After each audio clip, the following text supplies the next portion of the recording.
This episode of Popcorn Poops is brought to you by Audible.com. Please visit audibletrial.com/popcornpoops for a 30-day trial of their audiobook subscription service. When you sign up, you'll even receive a free audiobook that's yours to keep whether or not you continue with Audible after your trial has expired. That's audibletrial.com/popcornpoops for your free audiobook.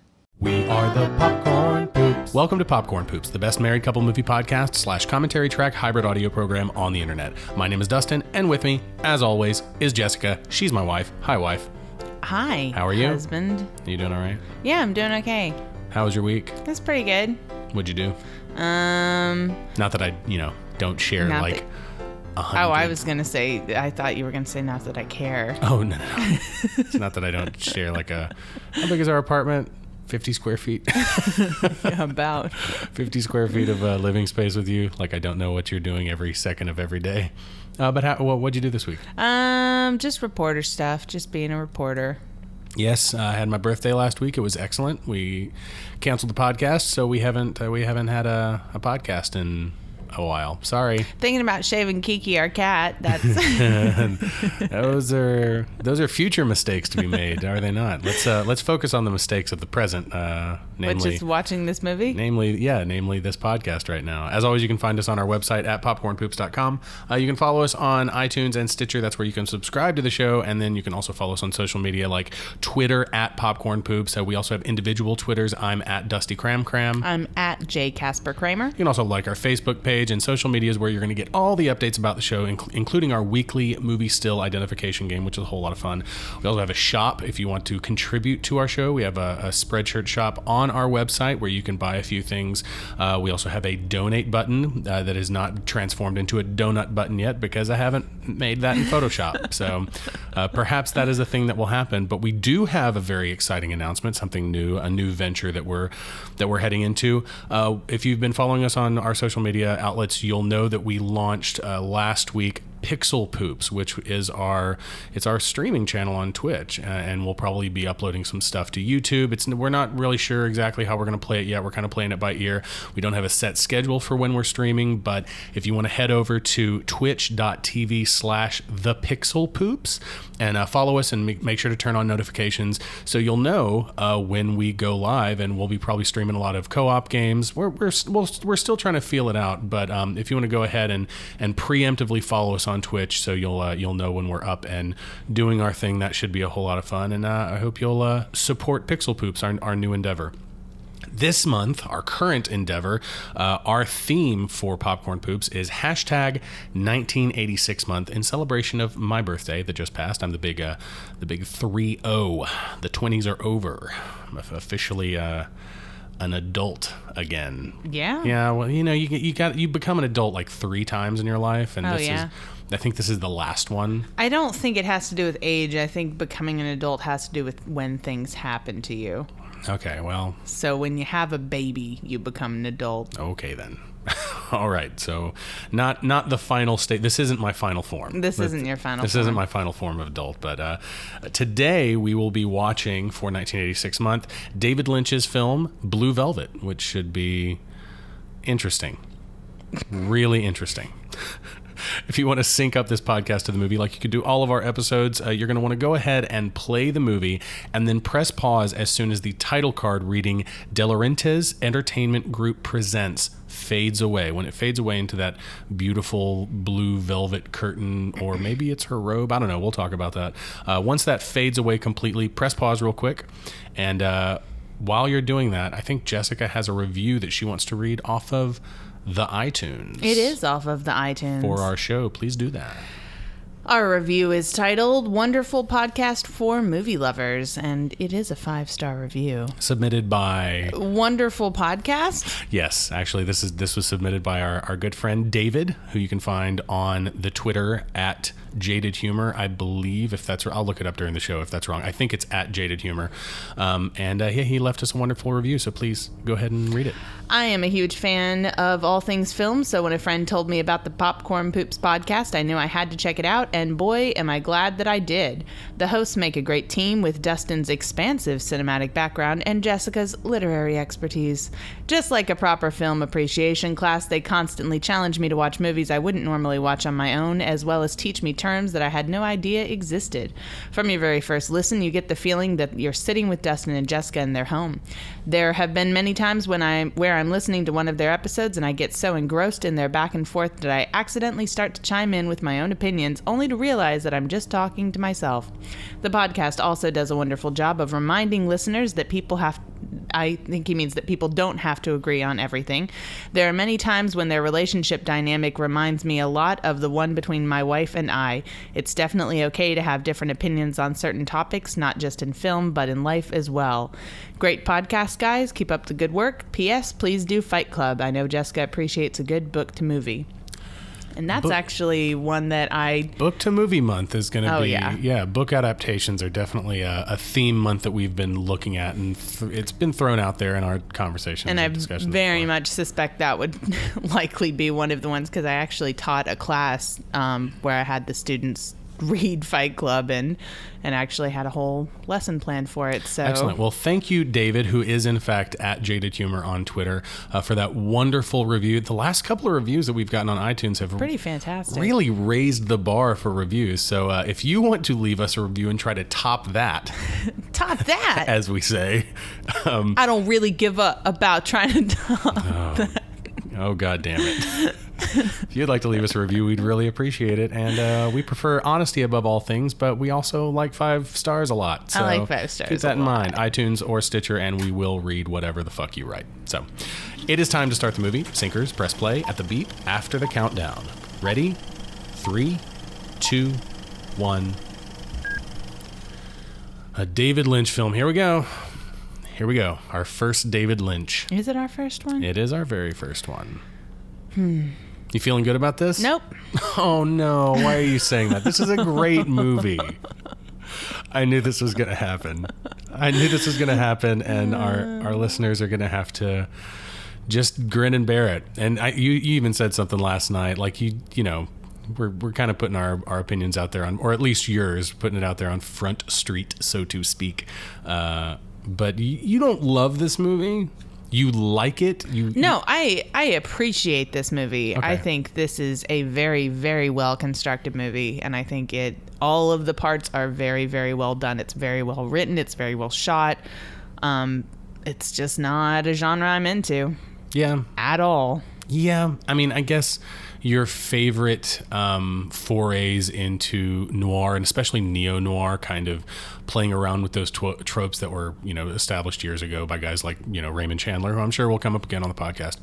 I think that your favorite is, would I be wrong to say, like, The Big Lebowski? You really like? Oh, okay. I love The Big Lebowski. Yeah. Because I think that or Brick. Do you like Brick? Oh, that sucks. That's a shame. That's a great movie.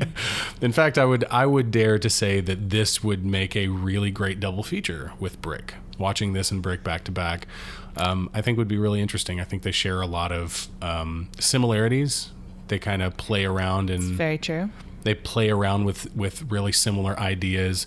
In the broadest sense of things, the idea that something so terrible and like underworld and seedy can be happening just, you know, in this world that we're looking at right now, this idyllic raw Americana, you know, this pastel colors and you know, primary colors and, you know, bright pop art, the shit that Norman Rockwell painted, you know. Do you see that doll sitting behind her? I know, it's scary as shit. That's the joy of watching a David Lynch movie, is the first time you watch it, you're just trying to kind of wrap your head around what the movie is doing. And then the next time you watch it, you're like, what the fuck is that? All of this right here, this tension build up as he's watering the garden and you know, like you said, this idyllic scene and the music and everything, and of course he has a stroke, and we know something's going to happen because she sees the gun on TV. The mom is watching something creepy on TV. There's some parallel imagery there with like the shadowy figure holding a gun, and we'll see another bit of parallel imagery later on when he's coming down the stairs and we see on TV someone's walking upstairs. But it looks like the same movie. Like there's that kind of, it's that sepia tone shadowy figure moving. And I love this shot. I love going through the grass to get to the bugs, which are the insect orgy, which is, I mean, obviously it's all symbolism. It's just like this this beauty and this idyllic Americana that we're seeing, and beneath your feet, right under the surface, right under your nose, is this disgusting, well, and mess. even at the very end, the ant says something to Robin sitting on the sill and is eating a bug, and the ant's like, "Oh, I would never do that. I'd never eat a bug." And the Robin's supposed to be the symbol for peace and happiness and hope, and everything's all better and whatever. But it's still eating a disgusting beetle. Yeah, exactly. I think that this movie has its own visual language, and it has its own language in what it means to say. And, we have obviously got, characters like later on, we've got Laura Dern's character Sandy talking about the dream she had about the Robins, which we'll talk about. And that's how the Robins come to represent hope. And then at the end of the movie, we get to see the Robins come back to the town of Lumberton. Lumberton. And they're just in love with their wood. They've got wood. I'm sorry, I had to. The first thing that you saw, even before the sink spot, was a vanity card for a production company called DEG, which we said was De Laurentiis' entertainment group. And the producer of this movie is famed Hollywood producer Dino De Laurentiis. He actually had to set up his own distribution company, which is what DEG is, in order to get this film into theaters, because no distributors wanted to touch this thing. Not really shocked. Yeah, I'm not either. If you just visit the IMDb trivia page for this, you can see more than a few notes about actors and actresses who are approached about this movie, who are given scripts to read, and all they had to say was things like, I think Val Kilmer called the script pornography. Okay. So, there weren't a lot of people who had a lot of kind things to say about this. And even after the movie came out, Roger Ebert's kind of famous for hating this movie. Oh, really? Gave it 1 star. And yeah, wow. He shat all over this movie. What did he say? Do you have that review? I don't have the review right in front of me, but his main point, the main thrust of his review was the violence toward women, the objectification of women, the misogyny on display as he saw it. And that's something that I do intend to talk about in this episode. And not just about this movie, but just about David Lynch as a filmmaker and a personality. David Lynch, the misogynist. Is he one? Is he like? What will you? Is he our Sam Peckinpah? Will you name some other David Lynch films so that? Sure. Lost Highway, Mulholland Drive, Eraserhead, The Elephant Man, Dune. Okay, so I just haven't seen a lot Inland of them. Empire. I mean, I know you talk about David Lynch very frequently, and there's Twin Peaks, which you've watched a little bit of with me, and this very much feels like Twin Peaks. In fact, this kind of inspired Twin Peaks. I think this was the first thing that David Lynch did, like diving into kind of a noir film. There's some crossover stuff too that I'll talk about in the lyrics of songs and things. Does it place this movie in the world of Twin Peaks? Perhaps it's in the world. I don't know. I don't know if it's in the world or not, but I do love the opening title sequence with just the blue velvet, the eponymous even look at blue velvet. this dualism here. Like, please deposit parking violation payments here in this little happy box, and because that's what a police station's for. While this kid is walking in with an ear in a bag, right. Like, so that juxtaposition happens consistently throughout this movie. And it's done very well. I can absolutely appreciate things that I don't like necessarily. Oh, absolutely. Oh, I can too. And that's the way I generally feel about this film. I appreciate lima beans. I do. But I don't. I thought you liked lima beans now. I like them the way you make them because they're like 50% butter. Oh my God. And salt. So, I mean, you can't really go wrong there. But yeah, what I was saying about the title sequence, I really like the title sequence. I miss title sequences. I don't think we get them anymore. I don't think people are patient enough for them, but I really like the idea that you're getting ready for a movie. You're sitting there and you're like, okay, the movie started and this is gearing me up for the movie, right? If you made a movie, would you have a title sequence like that with credits and stuff beforehand? Yeah. Oh yeah, hell yeah, I would. Of course. Interesting. So we've got Kyle MacLachlan playing Jeffrey Beaumont, and he's just met the Detective Williams. Given him an ear, the severed ear that he found in a field on the way to see his father, who had just had a stroke, which is what brought Jeffrey into town in the first place. And the detective, when he looks into the paper bag holding the ear, he says, "Yes, that's a human ear, all right." Just very matter of fact. I think Lynch's dialogue in general is very matter of fact, and I think his sense of humor can lean toward the corny. I don't know, I don't know if you really got a bead on the sense of humor in this movie, but there is a sense of humor. There is a distinct comedic flair to his weirdness. I don't know. He plays around with comedy, but I feel like his comedy is really corny. I think David Lynch would be a big fan of dad jokes. Okay. I just get that feeling. I don't know. There's something really on the nose about how he plays with comedy that's very different with how he plays with symbolism and thematic material and where it's very layered and very yeah, absolutely, very heavy on metaphors and things like that. Yeah, but he's not afraid to play with tropes. He's not. Oh yeah, he uses tropes to his advantage. Yeah, absolutely. I don't know. I don't feel like he's an experimental filmmaker in that he makes something that's completely esoteric and avant-garde. And I think he has been considered. I think it's probably his most avant-garde work is either Eraserhead or Inland Empire, maybe. And they are kind of really out there. But even in Eraserhead, he's playing with horror tropes that were around forever. So I don't know. I think that he gets this reputation for making impenetrable movies, and I don't think that's the case. I don't think this is impenetrable. No, well, he's definitely not like Jodorowsky or something like that. Making really out there. And not to say I love El Topo and Holy Mountain, but Jodorowsky is a totally different beast than this. And I can see how Jodorowsky, being the one that was initially supposed to make Dune, if you've ever seen the documentary Jodorowsky's Dune, it's brilliant. It's great. It'll make you want to get up off your ass and make something, or it will discourage you and make you feel like you're not worth anything creatively. It could go either way, really. But I can see how that kind of drifted in David Lynch's direction because of his reputation. But at the same time, I don't know that he's entirely earned that reputation, because he does like tropes. He does like genre fiction. However, though, I will say that part of what turns me off to this movie is that this is experimentalist. Sure, in a way, the way he plays with the ideas. This is experimentalist in the way that we go from having very solid writing and very, very strong dialogue and good writing to occasionally having scenes and dialogue and stuff where it is intentionally, bad isn't the right word, but off.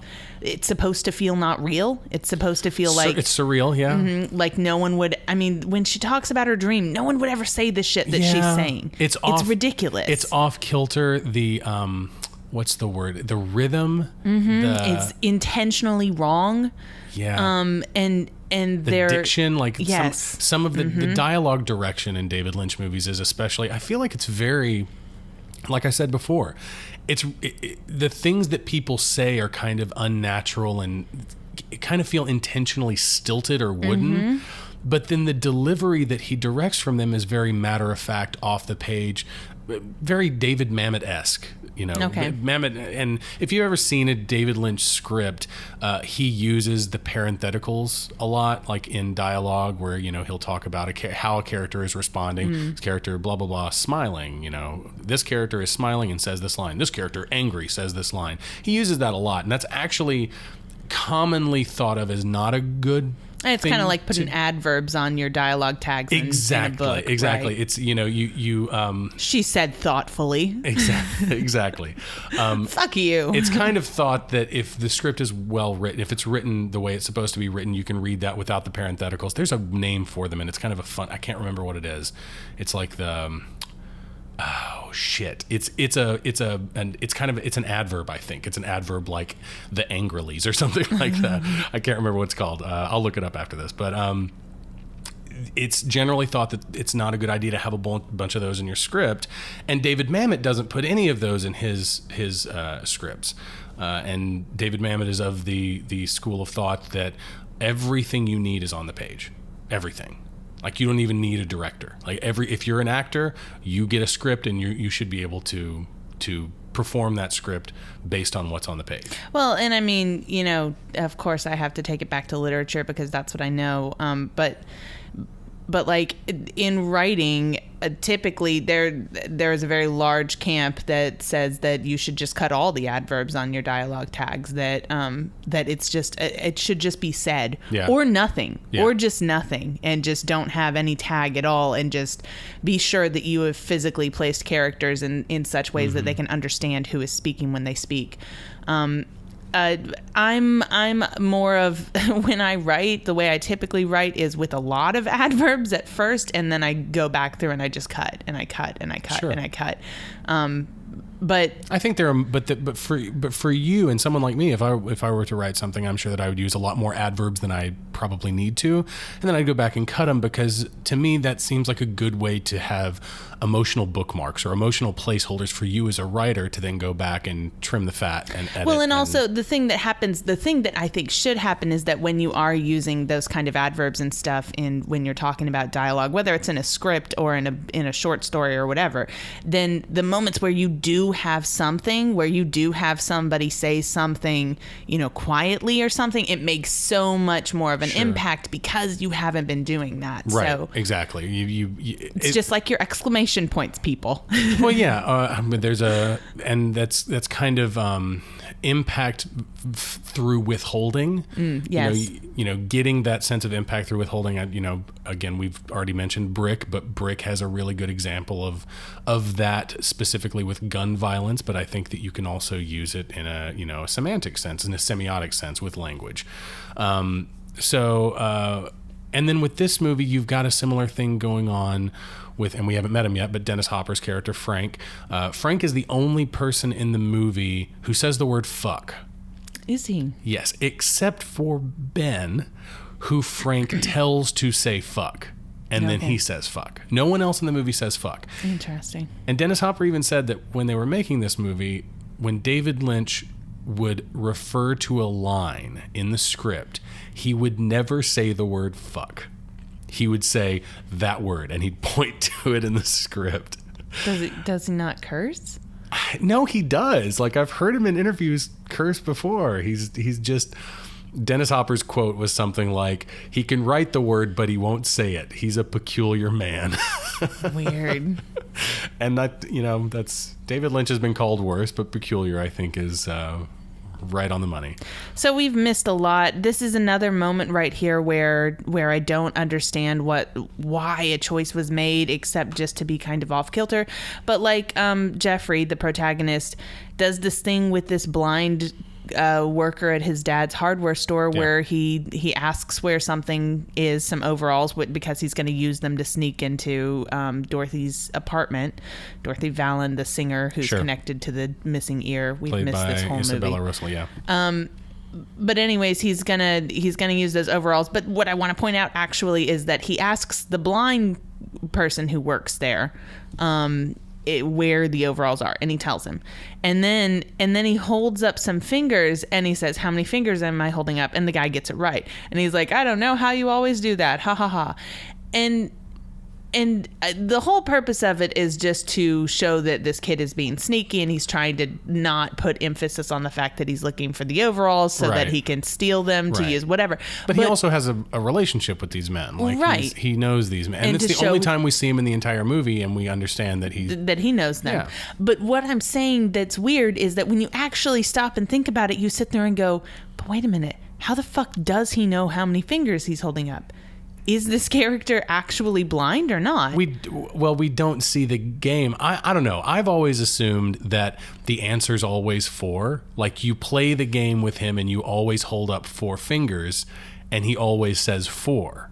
And then it's okay, and that would make sense if we had another scene where we did the same thing and we can understand that. But having only the information, as some of my professors would tell me when we're looking at a short story or we're looking at a novel, you only have what's on the page. You don't get to speculate and say, well, this other thing here could have existed. You get what's on the page, and what's on the page here is just that moment, and that moment sets for a weird little beat where you're just like, is this fantasy? Is this... Unfortunately, and there's a lot of questions I feel are unanswered or half answered in this movie that can be irritating because you spend time after the movie thinking, okay, so why did this happen this way, or what was the connection to this? But it kind of makes more sense when you realize that what was on the page is a lot more than actually made it to the screen, because the script was actually a script for a 4-hour movie. Oh my God. This movie is half that length. And by the way, that's very new criticism of me, and I understand that doing the whole you only have what's on the page thing, but I still think it's really relevant. It subscribes to death of the author and removing all external context, which I feel is I'm sorry, I don't subscribe to that at all because I feel that. No, I think you're totally. I'm that's way impossible more for me. New historicism and stuff where you're having to take into context the oh, absolutely, the cultural, the technological, the geographic, all of those things. If Citizen Kane had never come out and it came out today, exactly the movie that it is, would anyone give a shit about it? I mean, they probably would. It's a good movie. It's well constructed. But it's because of when it happened. Right. It's just like when when Godzilla came out for the first time in Japan, right? Yeah. You're going to take that out of historical context? Yeah, exactly. You're going to take that out of geographic and political and cultural context? So I don't think so. That's why I feel new criticism is a little bullshit. But it's still, it's a really but interesting exercise. And I think when you're talking about trying to understand the world that your story is set in and the characters and stuff, and you're not trying to understand the message necessarily, but just understanding the rules of the world, I really think the new critical stance of looking at only what you have on the page is important, because that's what we have to do right here. We have to look at what this. We can speculate and say that's a game that he plays regularly and he always holds up 4 fingers. And maybe I'm an idiot and that's like a long running joke that people know that I don't know or something like that. But maybe it's a reference to something else. But from what I have, it leaves me kind of feeling odd about this character, which I feel about many characters in this movie. And there's an ambiguity. Well, it's not just a moral ambiguity. I was going to save this for later, but I do feel like... I feel like once we get a beat on all of the characters and where they're coming from a moral stance, I feel like this is really a morality play. Like it really, really is. And I feel like it's with each character, those dumb Dungeons and Dragons memes that have the alignment chart and people fill those things out with characters from movies and shit. Right, yeah. And I mean, I think it's fun. Like but all the different Doctor Who's and where they'd fall on the chart. I feel like, not to say that you should go out and do this, but I feel like this movie explores morality in such a way that you could very easily fill out one of those charts with characters from this movie. And have the characters be all over, like, the whole spectrum is what you're saying. Exactly. Yeah. So, Frank is obviously like a chaotic neutral, right? Like, or chaotic evil. Chaotic evil, yeah. And then you got like Ben, who was probably chaotic neutral. There's a lot of morals, lawful good for the Sandy. Sandy or her father. Yeah. Well, Sandy would probably be lawful neutral. Lawful neutral for Sandy because she plays into the I mean, this is a dumb conversation to have. I think it's fun. But it's fun. But it is oversimplistic. Of course it's oversimplistic. It's oversimplistic, but I do think it does well illustrate how this movie is playing with morality, and the fact that it is kind of a morality tale. Like we're also talking about the corruption of individuals and how this little town can have such dark things hiding just under the surface, and this can have ears sitting in fields. Right. And this baby-faced young man, fresh out of, not out of college, but still in college, fresh out of high school, can come back because his father had a stroke, and he's coming back to take care of the hardware store, and he just finds himself falling deeper and deeper and deeper into this weird, fucked up fairy tale. I mean, it is kind of a fairy tale in that it has morality at its center, and it deals in weird, like, dream-like imagery. Like there's a lot about dreams in this, and that's just David Lynch in general. Like most of his shit deals with dreams in some way. He's got characters who have dreams about stuff that is important to,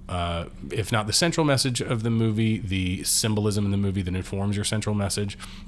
And we've got a character in this movie that does that.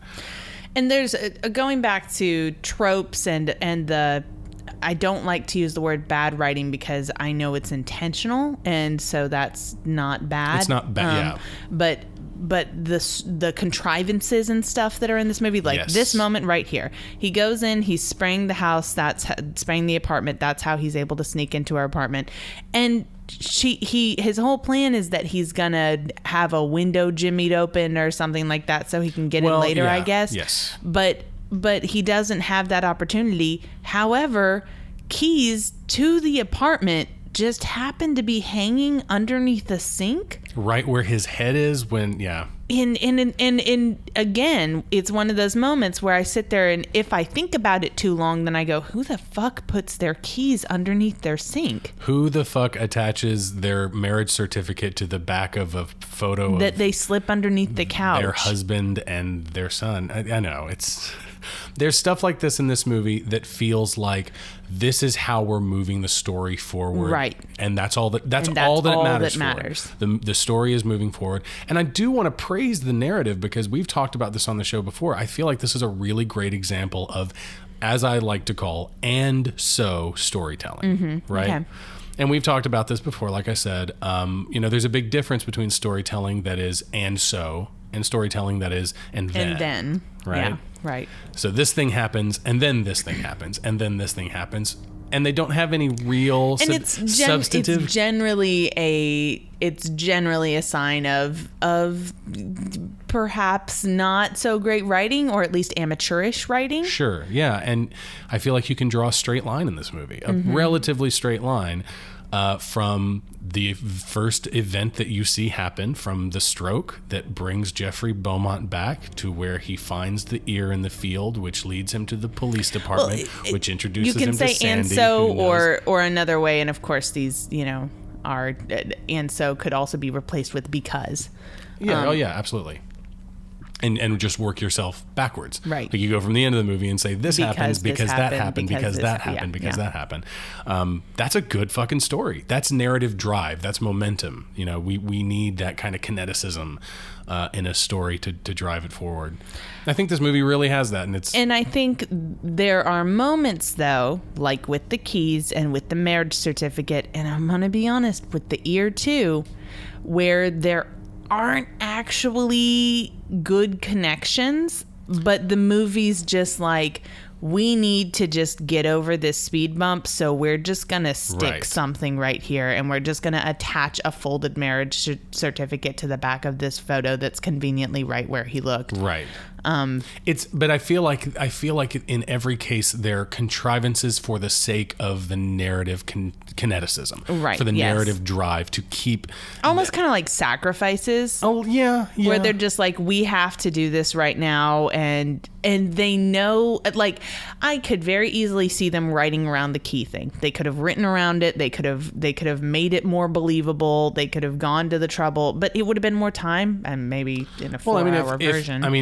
If the plan went off the way they expected the plan to go off, then he would have never seen the Yellow Man. And had he never seen the Yellow Man, he wouldn't know that he was connected to Frank, and to know that he was who he was looking for at the factory, to know that then he's the detective when he sees him. Right. And so.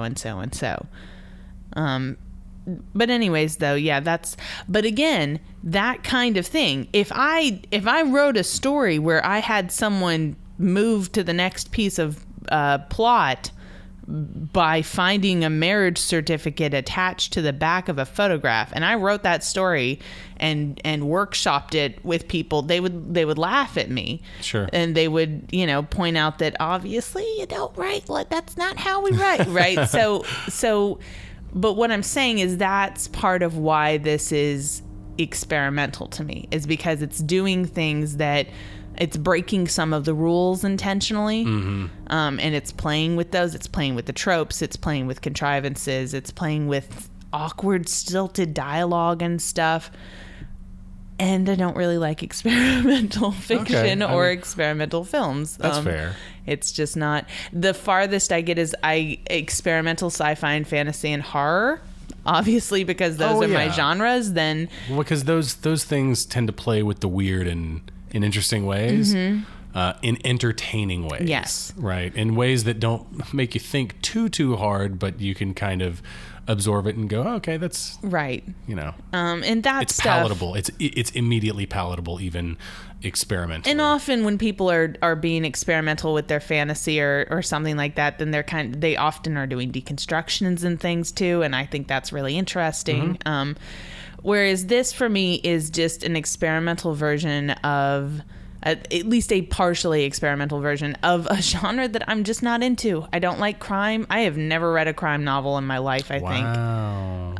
The closest I ever get to mysteries, I've read the Sookie Stackhouse series. That counts? They're mystery. Totally counts, they're mystery novels, but I mean they're also urban fantasy. I read romance novels. I read at the behest of my mother, who is a big fan of this author. I read a Mary Higgins Clark book when I was in 7th grade. Wow. What did you think of that? I thought it was fine, I guess. I told her it was fine. It was about someone who got buried alive, and there was like a string attached to their finger that there was a bell, and I don't know, something like that. I can't remember. It had Moonlight in the title. Moonlight becomes death of the... I don't know. I have no idea. Someone out there, one of our listeners is like, I love Mary Higgins Clark. Well, yeah, I mean, she has an incredibly strong following, so you're probably right. MHT for life. Anyways, be careful. Those Mary Higgins Clark fans are going to fuck you up. Hey, respect. She's written a shit ton of books. Oh, yeah. She's written more books than I've written, so. Talk about a working author. Let's talk about the song. We just heard the song. We saw Dorothy Valens singing, and we heard the song Blue Velvet.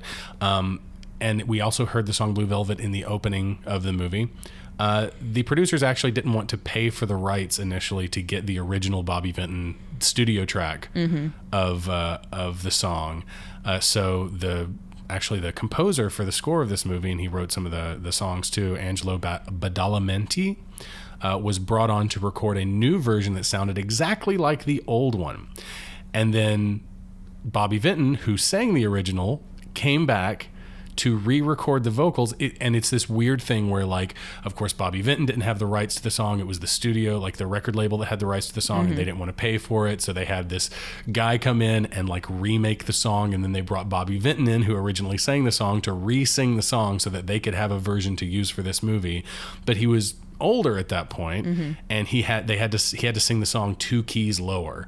And David Lynch said that he liked the new version, but it wasn't going to work as well as the original. So eventually he finally convinced the producers to just go ahead and buy the rights to the original song. So there's a version of Blue Velvet out there that is painstakingly reconstructed 2 keys lower and was made for this movie, sang by Bobby Vinton, but no one's ever heard it. Weird. Because they didn't end up using it. Yeah, it is pretty weird. But you want to talk about a noir film or the genre itself? Yes. Go for it. If you've got notes and stuff. Yeah. I did want to talk about how much I love Laura Dern. Me too. Welcome back to the show, by the way, Laura Dern. Welcome back, Laura Dern. She's on Jurassic Park episode, of course. And she's wonderful. She's one of my favorite actresses, and depending on the day and my mood, she might be my favorite actress. Really? Yeah, just depending on those things. Yeah, she's fantastic. Yeah, wonderful. So noir, again, my knowledge mostly comes from literature, but we're also talking about a genre that's interesting in terms of film and literature, because it sort of reminds me of like that serpent eating its tail. It just feeds, the literature and the film just feeds into itself in this genre specifically. But the difference between noir and hard-boiled in literature terms, do you know that? The difference in hard-boiled and noir. Hard-boiled came first. No, I don't actually. I should know that. So in noir, the protagonist is not a detective. Oh, okay. But is either a victim or a suspect or a perpetrator. The protagonist usually has self-destructive qualities. Definitely fits this movie. Yep. And also the system could be by system, we could be talking about the police station or the government at large or whatever, is just as corrupt as the bad guys. Sure. There is corruption in the police in this movie. Right. Yep. So this is definitely noir. Yes. As opposed to hard-boiled. Right. Hard-boiled being, it's a detective story. Right. It's about a detective. It's more like, what's an example? Dame came into my office. Yeah, that kind of thing. Damn it. Maltese Falcon. Maltese Falcon, yeah. is he a detective? I think he's a detective in that. Yeah. Okay. Interesting. So books are really important in this genre because of the origin. We started off with hard-boiled crime novels back during the Prohibition era. And Americans were writing those novels, and then these novels were being adapted for the screen into what came to be called noir film, and they were being adapted by Austro-German immigrants in Hollywood coming over to get away from the corrupt government in Europe, which led to the uprising of the Nazis. Yes. And so thus, then you're starting to get into these films, this corrupt government, this corrupt police force, this corrupt system that's behind the world in which these crimes are taking place. Again, talking about your history affecting your film. I mean, that's the birth of this genre. Yeah. And then a lot of the same pioneer hard-boiled crime writers started writing noir fiction, like James M. Cain. There are, of course, a lot of subgenres of noir in literature, and I'm sure in film too. There's Mediterranean noir, which at first I was like, "What the hell is that?" And then I thought about it, and we're talking about obviously a Mediterranean setting, and it's that, again, dualism, which I think this movie probably draws from that, but in the American setting. Sure. But it's that dualism where you have this really perfect setting, this perfect beautiful place. Like Italy or Greece. It's beautiful. You've got oceans, Malta, you've got blue skies, you've got really fine wine, and you've got like solidarity between friends and just camaraderie and whatever. And then does that make Final Justice starring Joe Don Baker a Mediterranean noir? I'm sorry. I mean, but maybe you're joking, but maybe influenced by it. Well, he goes to Malta in that movie. That's a terrible movie. But I actually was thinking about like action movies and stuff that are set in the Mediterranean, where you've got these crime lords that are overseeing usually drug cartels or whatever. Yeah, but there's and they play with that contrast of setting and the events that are happening. And you go over and the protagonist is being wined and dined and well, I mean, sitting on the ocean. I think that a lot of what was birthed out of that, I think that you could make the argument that the Gentleman Spy film was birthed out of that thing too, where high octane action shooting, and a little bit of sexiness happening. Oh well, I mean, noir locations, films are all about sexuality too. Yeah. So I think that argument could be made, but so anyways, that dualism where you've got all this beautiful stuff going on, and then you have this violence and this crime.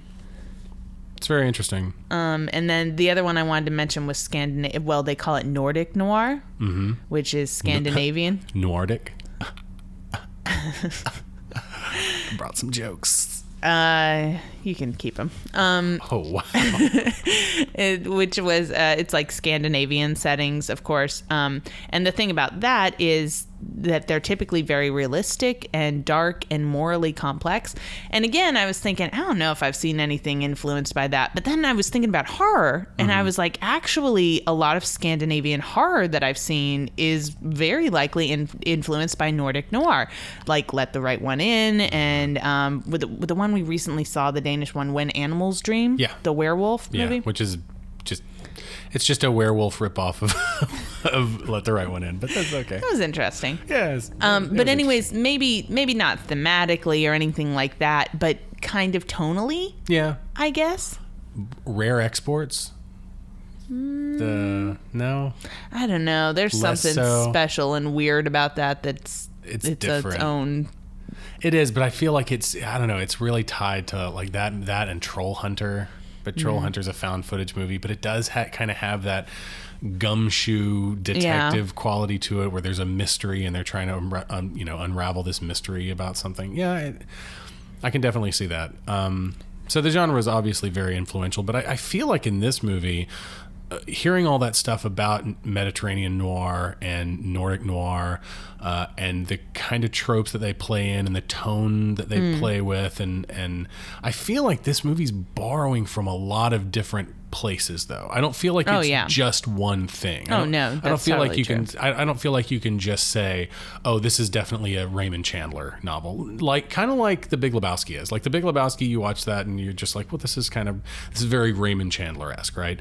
I don't think that you can say that really about this movie. No, because again, we're talking about a movie that's kind of experimental. It's borrowing from a lot of places. It's using a lot of bits and pieces and sort of shaking them up in the bag and letting weird things happen. And the noir films back in the day got a lot of grief because they were so sexual and stuff. Because they were, and I didn't do the research on this. We had done it for a previous episode, I think. But I remember reading about even women's rights and things like that. That women were allowed in these kind of crime movies to do things that were very inappropriate for women to do, and be very sexual too. It was also before the Hays Code, a lot of that stuff. Right? Yeah, that's what I was thinking of. Yeah.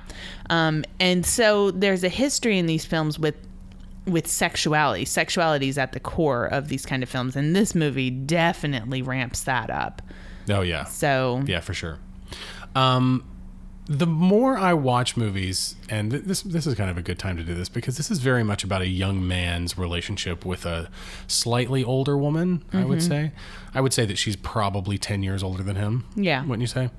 The more I watch movies as I get older, with an awareness of age, the more things either make sense or become weirder, depending on the situation. Because I don't know, like as a younger man, someone in my early 20s, I didn't really pay attention to age so much in movies. Like if they were older than me, then they were all just, unless they were elderly, it was older than me or old people, and they were all just kind of grouped into that group. But we're talking about a movie where a college-age man who's probably just a freshman in college, that was maybe the a feeling sophomore, I got, is convincing a high school-aged girl to help him spy on this older woman, not too much older, about 10 years older, that they don't know, right? And Sandy, played by Laura Dern, has enough sense to know that it's creepy and it's weird, and they shouldn't be doing it. But he manages to convince her anyway. And that's really uncomfortable for me to watch, because I feel like he's getting in over his depth, and he doesn't have any idea what he's doing. Yeah. And also, I mean, I love Kyle MacLachlan, but he absolutely looks like a creep. Mm-hmm. Yeah, I think so. And I think you can watch other movies because he's kind of been typecast as that. See, like movies like Showgirls or even the fucking Flintstones movie. I mean, even the way he moves and stuff. Look at how much he blinks in this scene. Well, now you can't because he's getting made out with. But she's eating his neck, actually. Right. But like how much he blinks during all this, how much eye movement there is and head movement. He's very unsettling to watch. He makes you tense when you watch him. Very much so. And it makes me feel like his corruption because of the way he looks. I say this about a lot of actors. I feel like he is the David Cronenberg male lead that never was. You know? Okay, yeah, no, I totally see that. I feel like he was, he could have been that, but he was that. I think he was that for David Lynch instead. But yeah, I feel like his descent into corruption and the corruption of his moral compass and how he kind of loses his way throughout the movie. It's not hard to buy. And I don't want to say it's because of how he looks, but it's because of how he looks. he kind of looks like a creep. I don't know. I believe it, but I also believe that he's fresh-faced and he's a good boy, right? I feel like that's what he wants to be, right? He wants to be that as much as Sandy wants to be a good girl. They want to be the people. Character, you mean? Yeah. Jeffrey? Yes. Yeah. Yeah. I mean, I think so, but I think he is deeply disturbed. Oh yeah. Because there is something about him that is numb to what's going on. Like he wants to be that. So we all get onto the idea in fantasy of the reluctant hero and the trope of the reluctant hero, right? The archetype. He's not reluctant. No. He's the opposite of it. And what I'm trying to say is that we get onto that trope and we talk about how, oh gosh, of course it's got to be a reluctant hero and it's got to be, but I don't want to be the chosen one, whatever. And we're rolling our eyes and we're like, we've heard it a million times. Come on, you want to go fight the bad, whatever.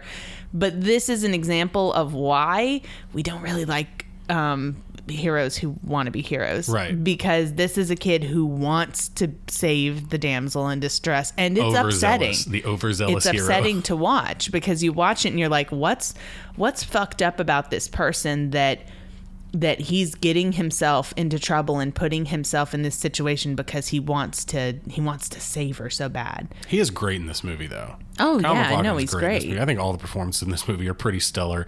We're watching another stellar performance right now by Dennis fucking Hopper. Welcome to Popcorn Poop. Sorry it's taken us so long to get you on the show, but yeah, this is a hell of a performance, and he's got a bunch of fucking crazy lines in this movie. Baby wants to fuck. All right, get ready to fuck, you fucker. And then we see in that moment right there where he yells at her, "Don't you fucking look at me," and that's what she was saying to Jeffrey because she was trying to copy that authority and stuff. So he's breathing. What is the name of this gas? It's amyl nitrate, I think. Yeah, he's breathing amyl nitrate, and he's breathing amyl nitrate because in the original script, David Lynch put that he was breathing helium and trying to get high on helium. And Dennis Hopper told Lynch amyl nitrate would be a better choice because it can increase like sexual experiences, which kind of goes with his character. But the fact that originally it was supposed to be helium, can you imagine this crazy fucking maniac talking with helium voice? Getting fucked up on helium and saying things like "baby wanna fuck." Oh God. I can imagine it. It's kind of amazing. But we're watching a very, very disturbing scene. One that is referred... Oh, he's shoving the velvet into her pussy. That's what he's doing right there. Sure. He puts it in her mouth and he puts it in his mouth and then he shoves it into her pussy. Yeah, that's what he's doing. Yep. And then starts dry humping her. I mean, it's this weird ritualistic rape scene where, he has her sit in this chair. It's got this weird kind of like doctor-patient dynamic a little bit, where he has her sit in this chair across from him and she opens her legs. And apparently in that scene, Isabella Rossellini didn't actually have panties on, and Dennis Hopper didn't know that. So his reaction there is, he's actually seeing her up close and personal. Oh my. Yeah. It's a weird scene to watch because you could definitely categorize it as a rape scene. He's definitely raping her, but it's very much like this weird kind of half emotional, half physical rape. I don't know. It's Right, because weird. he doesn't actually take out his penis and put it in her vagina. No. So There's no traditional rape, if we can call it that. In the old way. in the old rape way. In the old rape way. No, none of that. But he's only in this scene. Like, he pops up in this scene, and he's only around for maybe like 3 minutes of screen time in this scene. 2 minutes, 3 minutes. And how much do you fucking hate him in 3 minutes of screen time? Oh, yeah. Like, he just shows up and he's like, yeah, I'm one of the fucking best villains in movie history, full stop, and he's gone. I mean, and of course he's in the rest of the movie, but I mean, what a hell of an introduction. Some of the lines that we missed that I wanted to mention were things like when Jeffrey was sitting in the car with Sandy, and she said, "I don't know if you're a detective or a pervert," and he said, "Well, that's for me to know and for you to find out." That sums up his entire character. Yep. I think that really what sums up his character well. Is he a detective or is he a pervert? It's kind of both. Well, he is both. He is both. I did want to say that when they first said the name of the club that Dorothy sings at, the Slow Club, I thought they were calling it the Slow Clap, which is an amazing name for a club. If you have a club named the Slow Clap, congratulations, you have an amazing name for your club. The Slow Clap. Let's talk about the number 7 too. That's all over this movie. Okay, yeah, her apartment is like 710. Her apartment is 710. The Slow Club is on Route 7. Okay, she lives on the 7th floor. Which they say multiple times. Even though the building actually only has 6 floors. Really? Yeah, on the outside it's only 6. Okay, interesting. Yes, it's a ghost floor.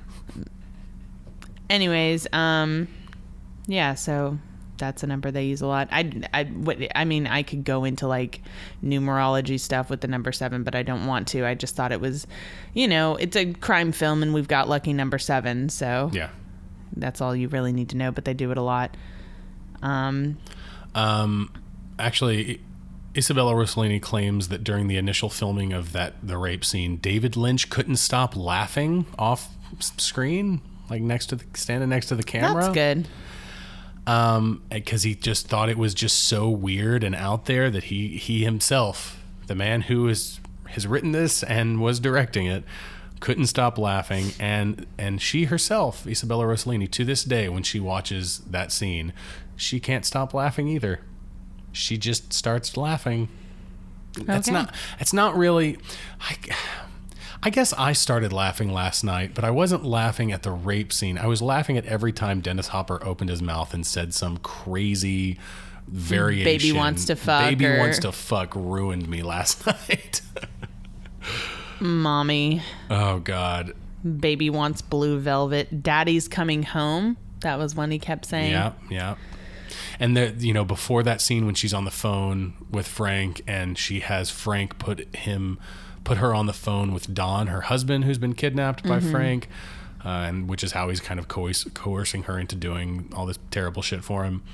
Though, does she really need the help? I don't know. She's obviously there's something to her. She's complicated, where she likes it. I think she's written to like the or abuse. at least she has come to like it, is how I see it. Right. Either that's just her character and she just likes the abuse, or she has come to like it because of the situation that she's in. But when she's on the phone with her husband Don, and she asks about their little boy Donnie, who's also been kidnapped. Then it's kind of unclear whether or not she's talking to Frank or to the little boy when she's talking about mommy loves you. Mommy loves you. And then she immediately says like, "Oh, thank you, Frank, sir," and all this shit. And it's like, okay. And then it becomes pretty clear a few minutes later when Frank shows up and, he's having her call him daddy and baby. So there's this weird like role play, like Oedipal role play thing going on that's part of his sexual fantasy. Oh, now it's dark. That was the line I wanted to talk about. When she lights the candle, she turns off the lights and she lights the candle, and Frank says, "Now it's dark." And that's a phrase that he repeats a few times where he says, "Now it's dark, now it's dark." Yeah. And why I wanted to talk about that, because he's going to say it later. He's going to say it during the scene where Ben, is that right? Ben Yes. starts singing Yes. with the lamp. Yes. And The shop light, yeah. And then he turns it off, and Frank says, "Now it's dark again." And he says that line a few times. So here's a weird thing about lyrics in this movie.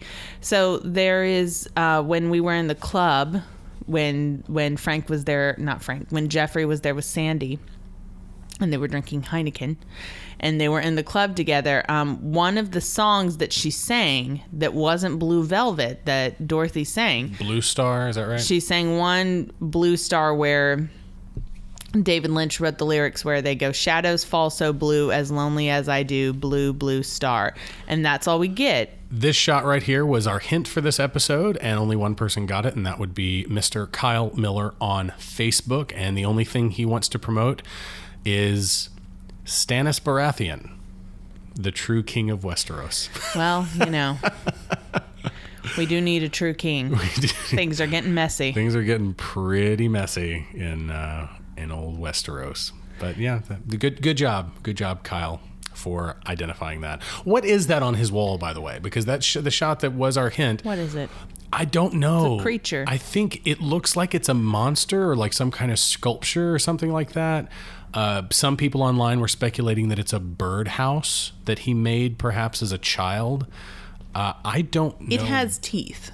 It appears to have teeth and a tongue, and it appears to be painted to look that way. If you have any idea what it is that is hanging above Jeffrey's bed in this movie, please comment when we post this episode. Please comment on the post, or go to our social media and send us a message or something, because I have no idea what the fuck it is.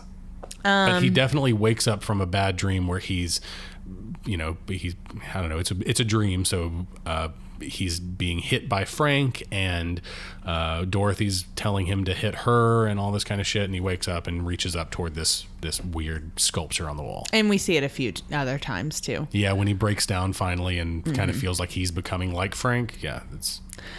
Anyway, so those were the lyrics. Shadows fall so blue, as lonely as I do, blue, blue star. And if you look it up online, the song is called Blue Star, and that's the only thing we have for lyrics written by David Lynch. Yeah. Now, here's what's interesting. Okay, so there's that song, and that came after Blue Velvet, which of course was not written by David Lynch.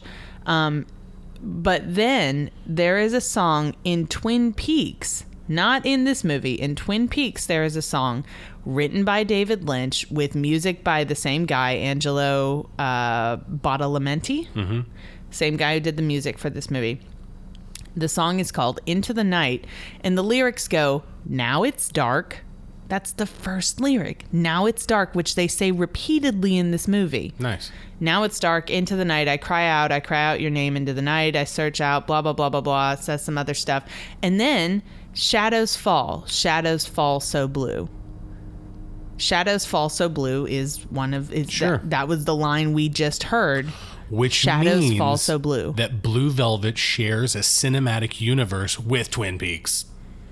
Right? Well, it doesn't have the lyrics "as lonely as I do, blue, blue star." So that's that not tears part of it. it. But anyways, though, he used two of the one of the lyrics from this song, and then one of the lines that's repeated throughout this movie, which obviously I'm sure we could tear it apart and talk all about the metaphorical, symbolic meaning, but behind the phrase Sure. "now it's dark" that Frank says repeatedly. But it would be speculation. But yeah, absolutely we could.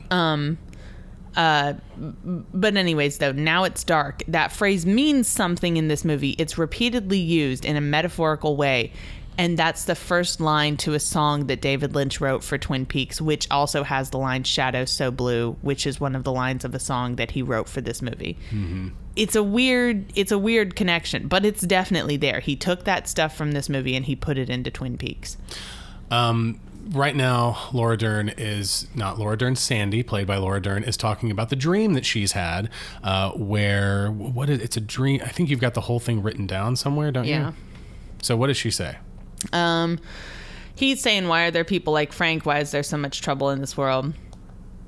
And she goes into talking about her dream. I had a dream. In fact, it was the night I met you. In the dream, there was our world, and the world was dark because there weren't any robins, and the robins represented love. And for the longest time, there was just this darkness. And all of a sudden, thousands of robins were set free, and they flew down and brought this blinding light of love. And it seemed like that love would be the only thing that made any difference, and it did. All right. And she's saying this outside of a church where you can hear the organs playing and stuff in the background. And yeah, no one would talk like that. No one would say that dream in this moment. No one in this universe would. Yes. It's a weird moment. It's a weird, very allegorical, metaphorical. But it does set up this kind of this semiotic context for what a robin means, what robins mean in this universe, right? Because in our universe, I mean, if there's any bird that means hope or anything, it's probably the dove, right?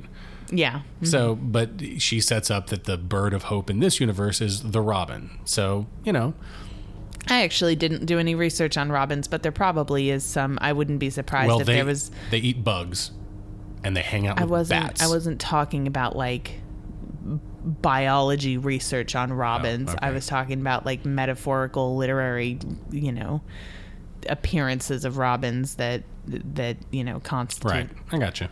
Anyways, I didn't do any research on that, but probably I wouldn't be surprised if he's actually drawing from real metaphors. Or if he wasn't. I love that she says, "I looked for you in my closet tonight." Uh-huh. Yep. When he comes back to the door. Because she's super crazy. She is crazy. She is, yeah. Yeah, she is. She's a very broken person. But he is too. Yeah, this movie is just full of broken people and people who are just maybe not broken. We'll say not broken, but not yet broken. I think that's that's yet important. Broken. Sandy's not broken, but only because she's not yet broken. Well, I mean, at the end, her being with him at the end is broken. A little bit, but the ending is so hopeful. Like the ending is such an uplifting, like traditional kind of ending. But we are meant to understand that it is a fake hopeful. It's supposed to be, this is what's on the surface, but we know what's below the surface. Of course, yeah. As long as we have robins here, to right. Yeah, to take care of that kind of thing. Yeah. We bookended the movie with the fake, and then we got into the surface of this, into the below the surface of this world, and we delved into it, and that's the center of this movie. And then we're gonna peek our heads back out up at the top where we pretend like it's a happy place. Sure. Well, yeah, of course. But I feel like that's as hopeful as this movie can be. And it frames it as very hopeful. Like it's got the same uplifting music and it's bookended in the same way. I don't feel like it's tainted. I mean, it is tainted from what we know about this town and what's happened in this town, but that's our context. That's for us to deal with. I don't think the movie is recognizing that in any way. Like you watch that final scene. If you cut out the middle of this movie and watch the first scene and the last scene back to back, you would have no idea, what was happening in this town. You would think, oh wow, what a nice place to live. Right? So I think that's intentional, and I do think it's a hopeful ending because even if we have to pretend that the things aren't happening just below the surface, and that's the best that we can do. And let's be real, isn't living all of life just kind of pretending that horrible things aren't happening everywhere all the time? Well, yeah, of course. Because, I mean, if we're real about it, if you want to have a bad day, you just turn on the news. Or you don't even have to turn on the news. Just think about any place that's not your happy little town where you have internet access and are able to listen to a podcast now. You can just find a plethora of terrible shit that's happening in the world right now. Just turn on your fucking internet machine. That's it. But so I mean, if I spent all my days every day thinking about what's actually going on in the world, it would be awful. Just listen. See? That's just Chattanooga. The gang shootings here have been particularly fantastic the past couple of weeks. Just below the surface. But anyways, though, like, so yeah, I think it's, again, a metaphorical, exaggerated take on reality, of course, because of the kind of it's certainly a heightened reality, right? Yeah. Where it's like perfect on the surface, but underneath the surface is awful with and not just awful, but absurd and unsettling. People who have really weird, like, taboo sexual, not just that it's taboo, like, you do whatever you want in the bedroom, you have fun, and you do what you want to do, but the kind of sex that they have in this is harmful, is destructive. Yes. Destructive is the best way to describe so many of the characters in this. Dorothy's destructive. Jeffrey's destructive. I think that is the best way to describe these people, is that they're self-destructive, and then they're destructive of the people and things around them. And I'm not gonna judge, like, the BDSM culture or anything like that. Again, do what you're gonna do, and that's totally fine. I don't think that this movie has really anything to say with that, or anything to do with it. But we're talking about characters that are obviously mentally unstable. Well, and Frank, I think, especially gets off on sadomasochism. Yes, and I think that's the. But I think she does too, and I think Jeffrey does a little bit too. Yeah, that's true. Yeah, you're right. No, you're right. So it's the kind of sexual taboos and stuff that are, again, destructive, and all of this, everything about this world just below the surface is such a problem, and it's covered by this really perfect fantasy. So that's not true. So again, it's like a heightened version of our real world. So Jeffrey's staking out this warehouse where he's followed Frank Booth to, and he's going to see Frank walk in with this man that was wearing a yellow jacket before. He calls him the Yellow Man. And these diner scenes, man, they remind me of Twin Peaks so hard, which makes a lot of sense. But that camera that he had, that little shoebox camera that he made, is silly as fuck. Yeah, it's super silly. Oh, we haven't talked about it. When the hell is this movie set? Oh, I don't know. I wanted to mention that to you as well. I don't know. Take a guess.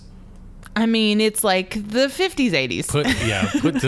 Put all of the years between 1950 and 1985 or 6 in a hat, draw one out, probably you're close. But I think it's more than that. I think it's like you shake up that hat and you shake it up. No, you put that hat in a magic bullet. You put the hat in the magic bullet. You make paper, you make pulp with the with the paper that you wrote the years between 1950 and 1985 on, and then you write the screenplay on that paper. Yeah, exactly. Yeah. No, and that's the year that this is set in. Yeah, and then a movie just pops out of that. Because it's weird. There are moments in this that are super 50s, and then super 60s, and then kind of some 70s stuff, and probably less on the 70s, but some of the crime stuff is kind of 70s feeling. Some of the decor and stuff is kind of 70s, and then you've totally got the 80s in here. Sure, I think that hair is super 80s. I think the not right now. Not. I think that Sandy leans more toward 50s, the 50s style, but then her friends that you see at her school are very 80s. Oh yeah. And at the party, her friends at the party. We haven't been to Ben's place yet, but Ben's brothel is very, I think it's kind of 60s, 70s. Yeah, something like that. Yeah, so it kind of encompasses all of these time periods aesthetically, which is part of what makes this movie kind of visually amazing to me, is that you can't pin it down. I don't know, it might drive you crazy that you can't pin it down, but I think it's great. I think it's cool. I mean, I know we have mentioned this about 100 times, and we still haven't done this movie. It's one we really need to do for this podcast, but It Follows. Oh yeah. Because of the setting in that movie too. Yeah. Where you're like, is this fantasy? Is this now? Is this the past? Is this? It's very. Are we gonna do a new horror month? Good horror. Well, I know you don't really like It Follows. I don't. know you don't. And that's why I'm going to save my thoughts for that episode. That's why we need to do that movie, so that we can talk about why. That'll be an interesting one for sure. But yeah, you're definitely right. Kind of the intentionally anachronistic, temporally ambiguous, let's say, as to when any of this takes place. But also where too? Where? Well, there's a map in someone's office. I think it's Detective Williams' office, and it says North Carolina. Oh, okay. Yeah, which I would have never fucking guessed ever. No, I never would have guessed that. No. I was assuming like New England somewhere. So Jeffrey eventually, like he had a conversation with Sandy in the car where he said that he feels like the ear is connected to Okay. Yeah, we need to talk case, about because we do need to talk about the movie, and we've gone quite a long time without actually talking about the plot of the movie. The plot is basically he finds this ear, which leads him to the detective whose daughter has some information about this woman who's a singer who's connected to this man named Frank, who has kidnapped her husband and son for reasons that are never explained. And then except we're supposed to just assume it's because he wants to control her to make her do this sexual stuff, except that we kind of get the feeling she would do it anyways, right. Maybe. And then that leads him to see a man that's working for the police department, which leads him back to the detective to tell him that this guy in the police department is corrupt, the yellow man.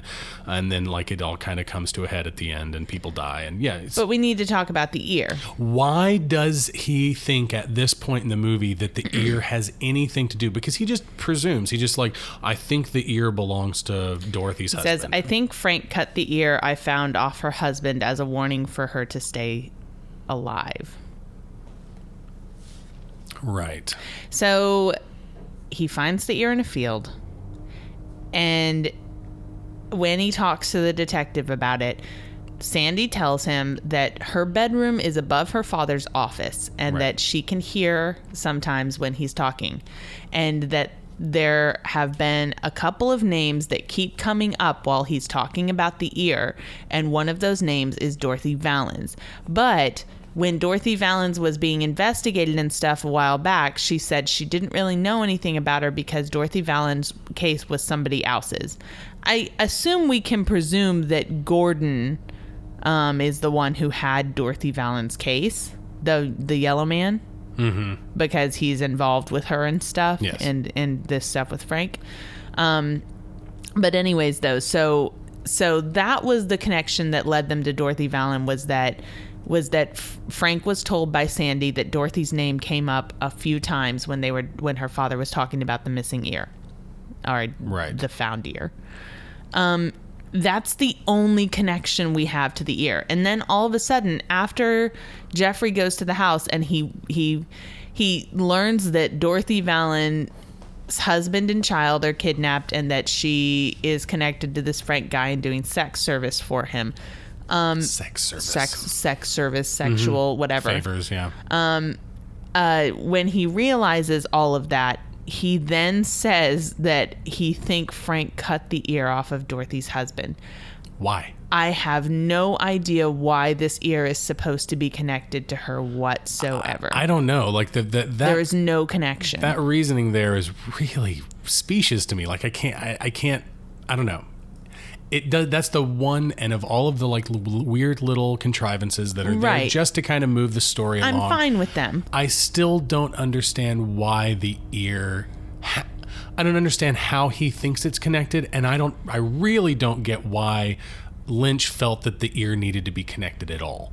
Yeah, I don't get it. I feel like that there's plenty of symbolism there in, the fact that he finds an ear, which is, the part of the body used for eavesdropping and maybe hearing things and discovering and learning things that you shouldn't know. And, kind of the first place, the ears maybe are the first place that you get tempted into a situation like Jeffrey has kind of fallen into, right? I feel like you could make that argument.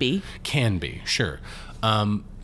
And I feel like that alone would be enough to say, okay, he goes home because his father has a stroke, which is unrelated to the fact that on the way to the hospital he found an ear, which is unrelated to the fact that, he went to the detective and then followed this case to Dorothy Valens, which is only connected to Frank and like it ends up being connected only because he's there. Because he's there and he wants it to be connected. Because he wants it to be connected. I would have been so much happier. And of course, at the end of the movie, we find out he's right. Because we see Dawn, her husband, dead in her apartment and his ear is missing. Cut off. Yeah. So we have to assume that's his ear and it was right. But if I had been told at some point in this movie, if Jeffrey had gone to the detective and had been like, what about the ear? And the detective had been like, man, we don't know. That ear has nothing to do with this. That doesn't have anything to do with this. I would have appreciated that a lot more, because it would have shown even more so how this kid did not give a fuck about what he was getting into. That's the thing, how willing he is to allow himself to be drawn into this, to kind of make those, get into anything. Exactly, he just to wanted make those something assumptions. to happen. And I feel like that connects so much better for me with the scene that we saw, the love scene that just passed, where he finally breaks down and hits Dorothy at her behest, and she coerces him initially by asking him, "Are you a bad boy?" And he's like, "What are you talking about?" She's like, "Do you want to do bad things?" And that's a very important question. That's a very profound question for this movie is, are you bad? Do you want to do bad things? Is wanting to do bad things what makes you bad, or is doing the things is what makes you bad? Which is, kind of draws me back to my point earlier about this being a morality play. Like, what is being bad? Like, what makes one bad, so to speak? Yeah. So I think that's important for, the core message of this movie. But yeah, anyway, so I think that it would have been better. Getting back to the ear, I do agree, and I think we both agree that having the ear actually connected to all of this stuff makes Jeffrey as a character less interesting. Yeah, no, I think so too. I don't want him to be right. He's not a detective.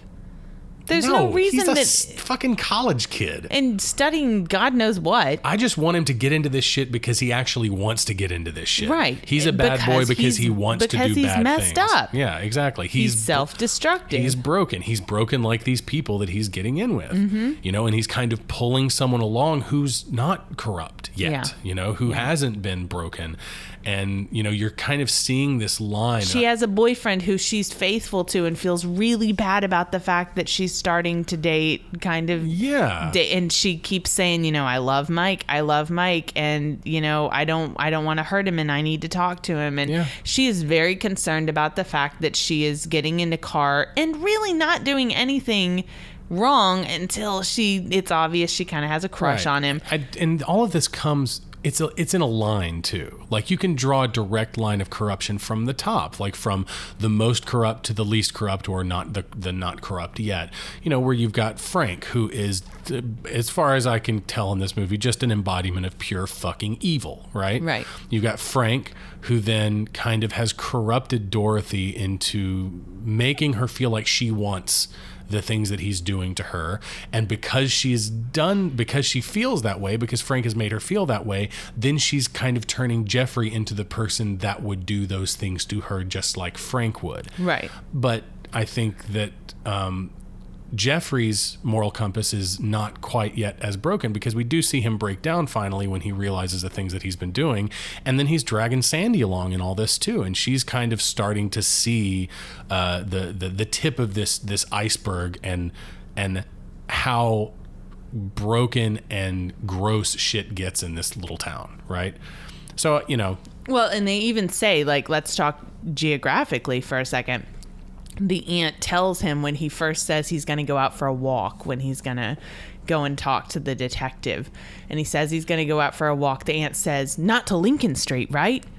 And he's like, "No, not to Lincoln Street. I'm just going to go for a walk." And in that moment, you're like, what the hell does that mean? Yeah. And then Sandy starts talking about how Dorothy Vallon lives on 7th Avenue, and that it's so close to his house. It's just crazy because it's so close to his house. It's really close. Isn't that unsettling that she lives so close to your house? And then they walk to it, and where she lives is on 7th Avenue, but where 7th Avenue meets Lincoln Street. And if you recall, in that moment when they're walking down the sidewalk, a car pulls up and starts catcalling Sandy. Yep. And you immediately are given the impression, oh, we're in the bad side of town. This is it. Oh, they've crossed the railroad crossed tracks. over. Yeah. They are in the bad side of town. They are not on North Shore in Chattanooga anymore. They have crossed the river. And you get that feeling that that this is and obviously this is Lincoln Street, but they said it was so close. that's the point I'm trying to make, is that they made this big deal about this is the bad area and his area was the good area, but Sandy made a big deal about how close it was. Yeah. How it's just right next to your house. Yeah. And so just you realize right under your nose, right it's right under the there. surface. It's right here. Yeah, like you don't see it because it's not right where you are, but it's very, very close to you. Right. Yeah. No. Then that's the entire setting of this movie. That's what this movie's about. I did want to talk about this scene. We've got Dean Stockwell here playing Ben, who's the proprietor of a brothel, I guess, is what he is. Wearing makeup, kind of an effeminate man, I guess. I guess so. Frank keeps calling him suave. Yeah, he's suave. So He's so suave. suave motherfucker. And he's it's probably Dean Stockwell's second best performance. The first, of course, not being Quantum Leap, but The Werewolf of Washington. If you've ever seen that wonderful... Are you making a joke? Wonderful film. No. I've got no jokes. That's a great movie. I love the makeup on his face. I'm sorry. So going back to the makeup's great, but the dad, going back to the dad jokes from before, as Frank is pulling up to the brothel, he says, "This is it." And the name of the brothel says in neon letters outside is "This is it." Which is just one of David Lynch's dad jokes. Yeah. It's just corny and punny. No, I get what you're saying. And then, of course, when they get to the door, probably the most famous line in this movie, I think, at this point, is when Frank asks Jeffrey what kind of beer he likes, and Jeffrey very meekishly says, "Heineken." And, of course, Frank says, "Heineken? Fuck that shit. Pabst Blue Ribbon," which was the veritable mantra of mine and my too cool for school buddies in college. We liked that line a whole lot, and I wonder why it took us 6 years to get through college. Maybe we were just too cool to go to school. Too cool for school? Too cool. Too cool to attend your classes so you don't fail them. Yep, that's right. Mm-hmm. So radical that we couldn't even go to class. Yep. We were some It's called college debt, kids. Don't make the same mistake. We were some tubular dudes. But so we've got Dean Stockwell here as Ben singing in dreams. Going back to our comments earlier about this movie being very, very much rooted in like there's some dream logic in here and dream-like imagery, and then actual literal dreams that characters have that kind of become, important symbolically for the movie.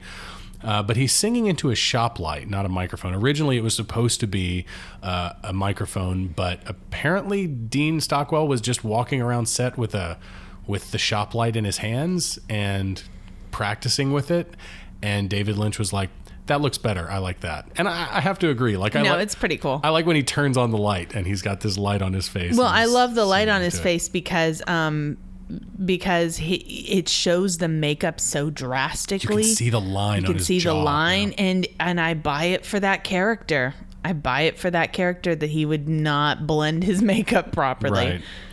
Right.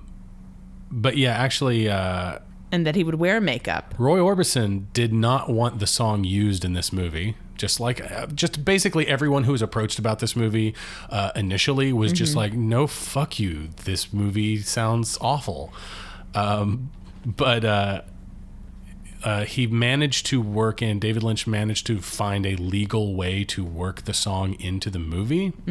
I don't know exactly what that means. I don't know if it's because they broke some people's fingers. I don't know. Legal, like he played it on set into camera microphones, like microphones that they were picking up like dialogue audio with. So maybe it became diegetic. I'm not sure.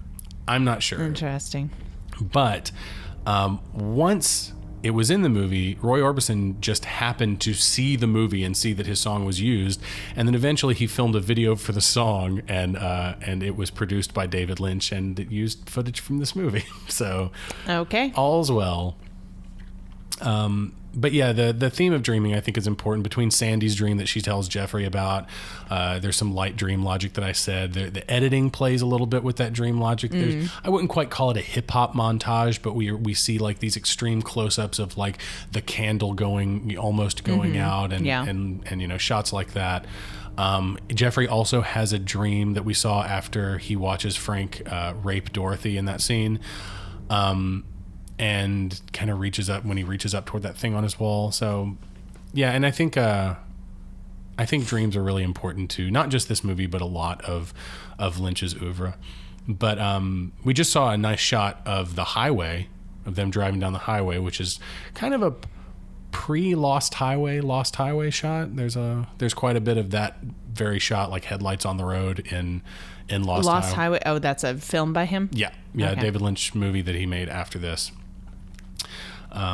But yeah, and then this scene gets really fucking weird. It gets weird, and it goes on a long time. Does it go on too long for your liking? It goes on pretty long, especially once they get out of the car. I mean, they build the tension really well while they're inside the car. And here, Frank's doing his gas thing again, and baby wants to pinch her titties and all of that. And then you definitely get the feeling you're like, no one, like everyone is just on eggshells right now, trying not to make him go nuts. And then Jeffrey tells him to stop. And that's like, oh my God, I can't believe Jeffrey would tell him to stop. He's so dead now. And then Jeffrey punches him in the face. Yeah. And you're just like, it's beyond anything that I would expect to happen. And then, of course, they pull him out of the car. And I think up until that moment, up until now, like that whole scene is really tense and insane. Just because it was really hard for me to believe that this character would punch Frank in the face. But now this part of the scene goes on just way too long for me, where Frank is making out with Jeffrey after he puts on lipstick and stuff. Puts lipstick all over his face and then kisses him and, tries to intimidate him. And then has them put on the In Dream song on the car radio again. And then the woman's gonna dance on the car. Yeah, I don't know was she even in the car? They took her from the place. Okay, they were like, you want to go with so and so, whatever the name of the guy is that she was making out with. So this woman climbs on top of Frank's car and just starts dancing to this Roy Orbison song as Frank threatens. And the way she's dancing, too. Dancing is so funny. Yep. I mean, it's this weird mixture of emotions that no one does quite like David Lynch, where it's like, is this comedy or is this supposed to be horrific? Is this like, is it funny or is it terrible? Can it be both? Is that okay? I mean, it can be both. That's but yeah, that's black humor. Another great line from Dennis Hopper. I'll send a love letter straight from my heart, fucker.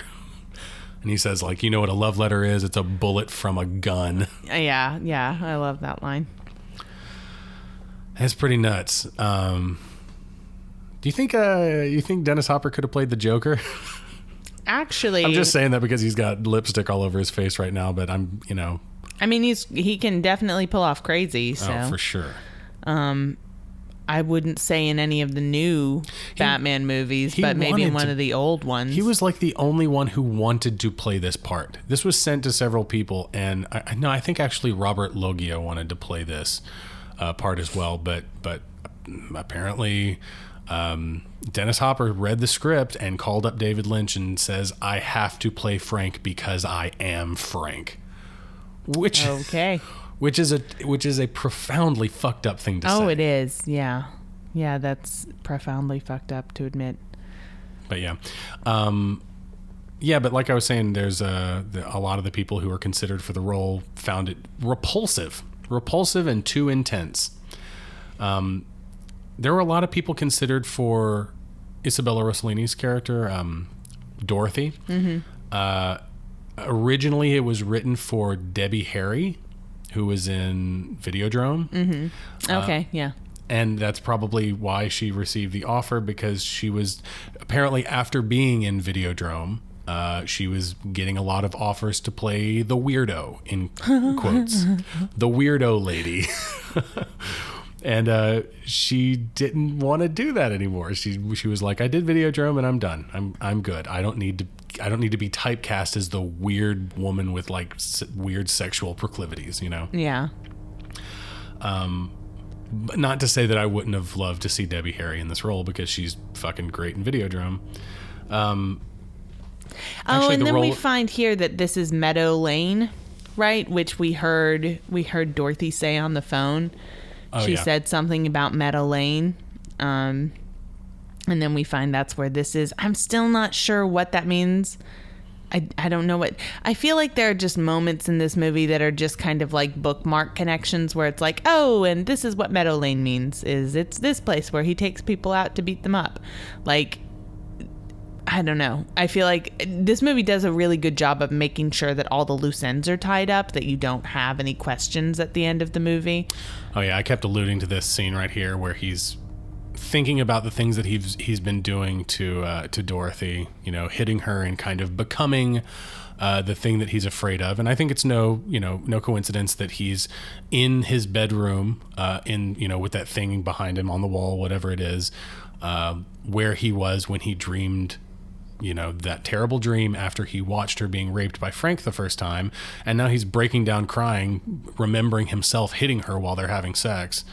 And I think that he's very much afraid that he's becoming Frank. Right. He is becoming the evil that Frank is. And he's kind of gotten in way over his head.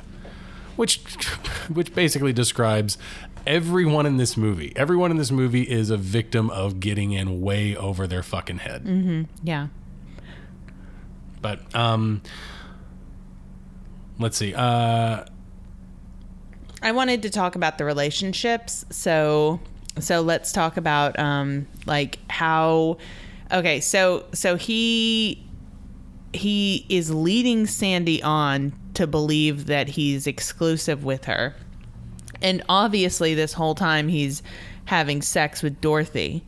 Dorothy is a character who is doing everything she's doing supposedly to save her husband and child. However, and of course we can assume that her sex or simulated sex or whatever it is with Frank is done out of, we can assume that that's done out of just for him necessity, yeah. So to keep her son and her husband alive. Yeah. However, the stuff she does with Jeffrey is not. That's her choosing. No, and she asks to be hit. Right. And not just to be hit, but the relationship she has with him is of her choosing. Again, being disloyal to her husband. So it's just you were talking about like the corrupt characters and stuff, whereas you have Sandy, who has the boyfriend Mike, who she tries really hard to stay loyal to, and she has a lot of obviously moral conflict going on because she knows that she's falling for Jeffrey, and she doesn't feel like she's being faithful to Mike just because she's thinking things about Jeffrey, and because she's not telling Mike that she's out with Jeffrey, even though they're not doing anything that is like cheating or whatever. That compared to what Jeffrey does and what Dorothy does is a very stark contrast. Yeah. And I don't know, what do you have anything to contribute about those relationships? I want to ask you if you feel like if the relationships are fair. Oh, and I don't mean just relationships. I guess what I want to do is I want to get into gender politics of this movie. We did say at the beginning that we were going to talk about, whether or not this movie has misogynist tendencies, if you can pinpoint where those come from, if they are of the ideology of the director and writer, or is this just a story about misogynists? Right. And I think that there's obviously a difference. Yeah. Obviously, this is a story about at least one misogynist. Right. Mm-hmm. Right, which is Frank. who abuses and appears to hate women. And we can probably expand that to include anyone who Frank is working with, including Gordon. Sure. But we also have to consider the portrayal of other women in the movie, Sandy, and anyone else who, it's really just Sandy and Dorothy. Do you feel like this movie portrays women in a positive light? Because that's been a primary criticism among film critics of this movie for forever. Well, obviously it doesn't portray Dorothy in a positive light. No. A woman who likes being abused, who wants to be hit during sex, who's not faithful to her husband. Yeah, asks for her own abuse, actually asks for it. Actively asks for it. So I guess you have to look at Sandy. And I think for me, the failure comes in Sandy's character when she too allows herself to be abused, because by the end of the movie she does. Right. Because by the end of the movie she tells Jeffrey she's in love with him, and Jeffrey says he's in love with her. And then she realizes, she stays innocent and naive the whole time they're helping Dorothy until they're inside her house and Dorothy is naked and clinging to her boyfriend and repeatedly saying he put his disease inside me and whatever, and other really fucked up stuff that lets Sandy know what's been going on, to the degree that she starts sobbing with her mother in the room. Right. And then she takes him back. Right. And without any big deal. They have a conversation on the phone and then it's fine. That's my problem. You have entirely and perfectly nailed the one major shortcoming I feel that this movie has as far as gender depictions go and depictions of women. And that is that Sandy is supposed to be naive. She is a naive character. That's how she's introduced. That's how we see her. She's a high school girl. She's young and she's beautiful, and she's supposed to kind of be that archetype, right? But then she is not naive anymore. But then she's not, because she's grown wise to what is going on and wise to the terrible things that are happening in this town and the things that are happening with this guy who she has feelings for, and she's kind of betrayed her own moral code because she's found that she has feelings for this guy. And then in a matter of seconds, forgives him for everything. Yeah, forgives him for everything. Just cries on the phone and says, "No, I love you. I'm sorry." Blah blah blah. And they're about to go out now, and they haven't confessed their love to one another just yet, right? But they will, and they're going to go out, and Sandy will reciprocate the expression of love toward Jeffrey, and you feel like, well, they're in a committed relationship now, and then all of that should ostensibly fall apart when she finds out that he's been having a relationship with Dorothy Valens. The whole time they've been doing their thing. Exactly. And he starts pursuing Sandy in earnest in the middle of all of that. In the middle of him having that thing with Dorothy. In fact, he starts pursuing her, and like he's acting sweet toward her and really like coming on to her, and then it's like in the very next scene he has sex with Dorothy again. Yeah. Maybe for the first time. It's not totally clear. I think it is for the first time, because Sandy kind of shuns his advances a little bit. No, has sex with Dorothy maybe for the first time after it. I know. But the scene before that, I think he comes on to Sandy and she shuns his advances a little bit because she's still thinking about Mike. But it's obvious at that point that he's actually pursuing Sandy to be in a relationship with her. And then it kind of feels like there's like a call and response to him being turned down and then immediately going over to Dorothy's place to fulfill his sexual desires because Sandy won't do it right now, you know, which makes him pretty unlikable to me. Oh yeah, absolutely. But what I'm getting at with this is that I think that the downfall, the reason why there's not a redeemable female character in this movie is because Sandy takes him back. if she didn't take him back and she stayed the female character who was wise, who was not letting abuse into her life, who knew what was going on and just didn't want to be a part of it. Yeah. Then that would be fine. We don't even see her mother. Her mother obviously is upset, but doesn't. Yeah. No one's fucking. Oh my God! If something like that happened in my house and my mother saw all of it, I would never hear the end of grief about the boy. Oh my God. Like, even your if mom tried, would be like, get the fuck out of my house to the guy. Yeah. Yeah. And if I tried to get back into a relationship with that boy, my mom would be on me all the time. It would be so unpleasant that it wouldn't be worth it. But do you think that this, and I think that it's, we're making a strong point here by saying that the biggest shortcoming in this movie, as far as, the treatment of women is concerned, the portrayal of women rather, is not all the terrible shit that Dorothy goes through, because, not that that's not terrible shit, but I don't think she's portrayed as a character. Right. That's a character. And it's a character that exists in the real world. This is a real world character. It's showing someone who does stereotypical things or bad things or whatever doesn't mean that you're talking about that whole gender or that whole race or whatever. It's just that character until you make it every single character in the movie. Sure. Until the movie appears to have an opinion. Or the movie doesn't renounce that thing that they did somehow. In this movie, I don't think every woman in this movie likes abuse. Obviously, the aunt and the moms, they don't have any moment to show that they like abuse. No. But the problem is we don't have a female character who rejects that type. I feel like it would be hard to watch this movie alone and say, oh yeah, David Lynch is definitely a misogynist, because I feel like the way he treats women in this movie, the way he writes women in this movie, I feel like he writes them with a weird kind of morbid fascination. And it's not something that he does with the men in this movie.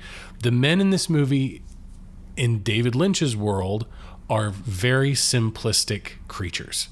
Very simple. Like they're not complicated. They don't have these. Frank is an embodiment of pure evil, and Jeffrey is easily corruptible. That's it. He's far more easily corruptible than even Sandy. Like, he wants to get into this shit, Mm-hmm. Whereas for Sandy, she kind of rejects it at every step of the way. Like she succumbs to it eventually. Yeah. But she rejects it initially every step of the way. When he first starts talking about the plan to break into Dorothy Vallin's apartment, she's like, this is getting creepy, And she's not wrong. It is fucking creepy. Right, yeah. So I feel like Lynch as a writer is writing the characters in this movie in particular. He's writing the women as people that he actually feels something for, like he feels sorry for them, or he's fascinated by women who have to put up with the world that we live in, where, terrible shit happens to women, kind of for no fucking good reason.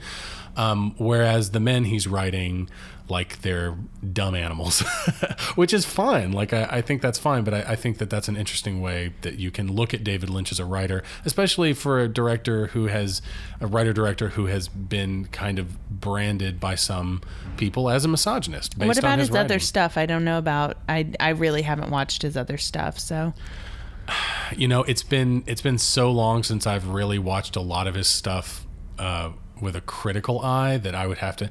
The one thing that I'd probably want to really go back and revisit is Mulholland Drive. I want to say that Mulholland Drive probably has a lot to unpack as far as like gender studies go. But yeah, I don't know. I think it's a little unfair to take this movie and go, oh, well, yeah, he's definitely a misogynist. I don't know that that's true. I would definitely say that he, based on things that he said, and again, using historicism, things that he has actually said, I think that he probably doesn't have the most progressive view of women, but he doesn't actively hate them. Right. I don't think he hates women. Okay. Not at all. But he has said some weird. I love that she's naked in this scene because it's so unsettling, because we haven't seen her totally naked until this moment. Yeah. Well, you kind of did in one of the sex scenes. Yeah. When he hits her. Okay. Yeah. Yeah, this was apparently this scene they had to get, shooting permits, and they actually shot this outside. This wasn't on a closed lot or anything. And they had families coming out like with picnic baskets and like sitting up around like where the movie was to watch the movie being made. And she was telling like production assistants, like, go tell these people that this is not a scene they need to be sitting around for. And, I don't want them here because, with their families, with their little kids watching them. Oh, look, a movie's being made in our neighborhood. And then she comes out like butt ass naked. Yeah. In a pretty disturbing scene where she's like crying and being thrown into a car, like all this weird shit. She said that when she did the scene, she wasn't obviously looking at the people who were watching, but when the scene was over, she looked up and everyone was gone. Like all the people that had come out to watch disappeared. And then they got a note from the police the next day and they were like, yeah, we're not giving you any more permits to shoot outside. So, but yeah. Let's see. I did have a note here where Sandy does not even know the depth of crazy she's getting into her with Jeffrey when she proclaims her love. Much like I said, much like Jeffrey didn't know what he was getting into when he decided to spy on Dorothy initially. Right. So it is a chain. It is definitely a chain reaction. But her reaction here, Sandy's reaction in this scene, she is obviously, and also I love her face, by the way. Laura Dern. I love, look at that. That's just a fantastic face. But anyways. Oh my God, he put his disease in me is such a fucked up line. Oh God, yeah, it's so fucked up. But so, and I love the head shake there where he's like, no. No, I didn't put no disease. I'm clean. It's fine. But like Sandy's reaction here is completely appropriate because she's an intelligent character and she knows what's going on. And it is unfortunately undermined by the next scene when she forgives him. Right. Yeah. The nude outdoor scene actually was inspired by a childhood memory of David Lynch's. He said that he and his brother were going home from school and he came across a dazed, naked woman walking down the street. And he said that it made him cry and it left a profound impression on him. And then besides the impact on his life of the naked lady, Lynch also says that the image of a severed ear and the mood of Bobby Vinton's Blue Velvet song were two other major inspirations for this movie. So those three things, the naked woman in the street, the image of a severed ear, and just the mood evoked by Blue Velvet are the things that inspired this movie. And that's all it takes to make a movie, folks. That's it. You just have to have some profound childhood trauma and a nice song that you like. The Blue Velvet song, I was looking it up online, and I looked up the most popular YouTube version that's out there, and the first comment that I found was, David Lynch permanently corrupted this song for me. Fuck yeah. I was like, yes, that's correct. I don't even know what to say about that scene with Dorothy in Sandy's house, though. It's just Sandy, like I said, I feel like she's at the end of this weird chain of abuse, and she's just the one unfortunate enough to be naive enough to be at the end of this. And I feel of all of the characters in this movie, she's the only one that I really feel bad for. Like, I feel bad for Dorothy, kind of, but like you said, she's already, we don't know whether she was into abuse and sex before, or we have no context for right. That, yeah. So we don't know if that's just part of her personality. I think there's a part of you also that feels kind of like Dorothy's just too far gone. Like, she's so far gone that it's not like I don't still feel bad for her, because I do, but it's just beyond hope, it feels like.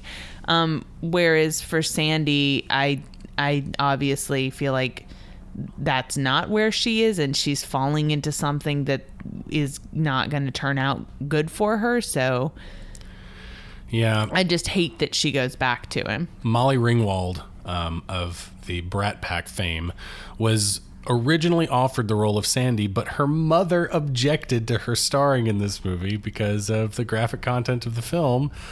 And I guess Laura Dern was cast because Bruce Dern and Diane Ladd are all out of fucks to give. I don't know, but... How old was she here? Laura Dern, let's find out. Laura Dern was born in 1967, and this was in 86, so she was 29. 19. Hold on. 19. I got it, 19. It's cool. It's cool. We're all cool. Are we cool? Yeah, we're cool. It's fine. Don't ask us to add or subtract on under pressure. No, definitely not. Which makes me feel so fucking old because that would make her 26 in Jurassic Park. Oh, no. Laura Dern was 26 when she was in Jurassic Park. Look at you doing math really fast right then so that you can make up for fucking it up. That's not why. Oh, no. Oh, my God. I'm older than Laura Dern was in Jurassic Park. And she was an accomplished I don't know why archaeologist. I don't know why that's a metric. Paleontologist. That's right. A paleobotanist. Yeah, paleobotanist. That's right. She was an right. accomplished paleobotanist by 26 years old. What have you done with your life? I have a podcast. You can go weep now. I'm crying. I love that they think that Mike is Frank. And when they realize that it's just her boyfriend coming to beat him up, it's like, oh, good. Yeah. It's like, good. Oh, this is fine.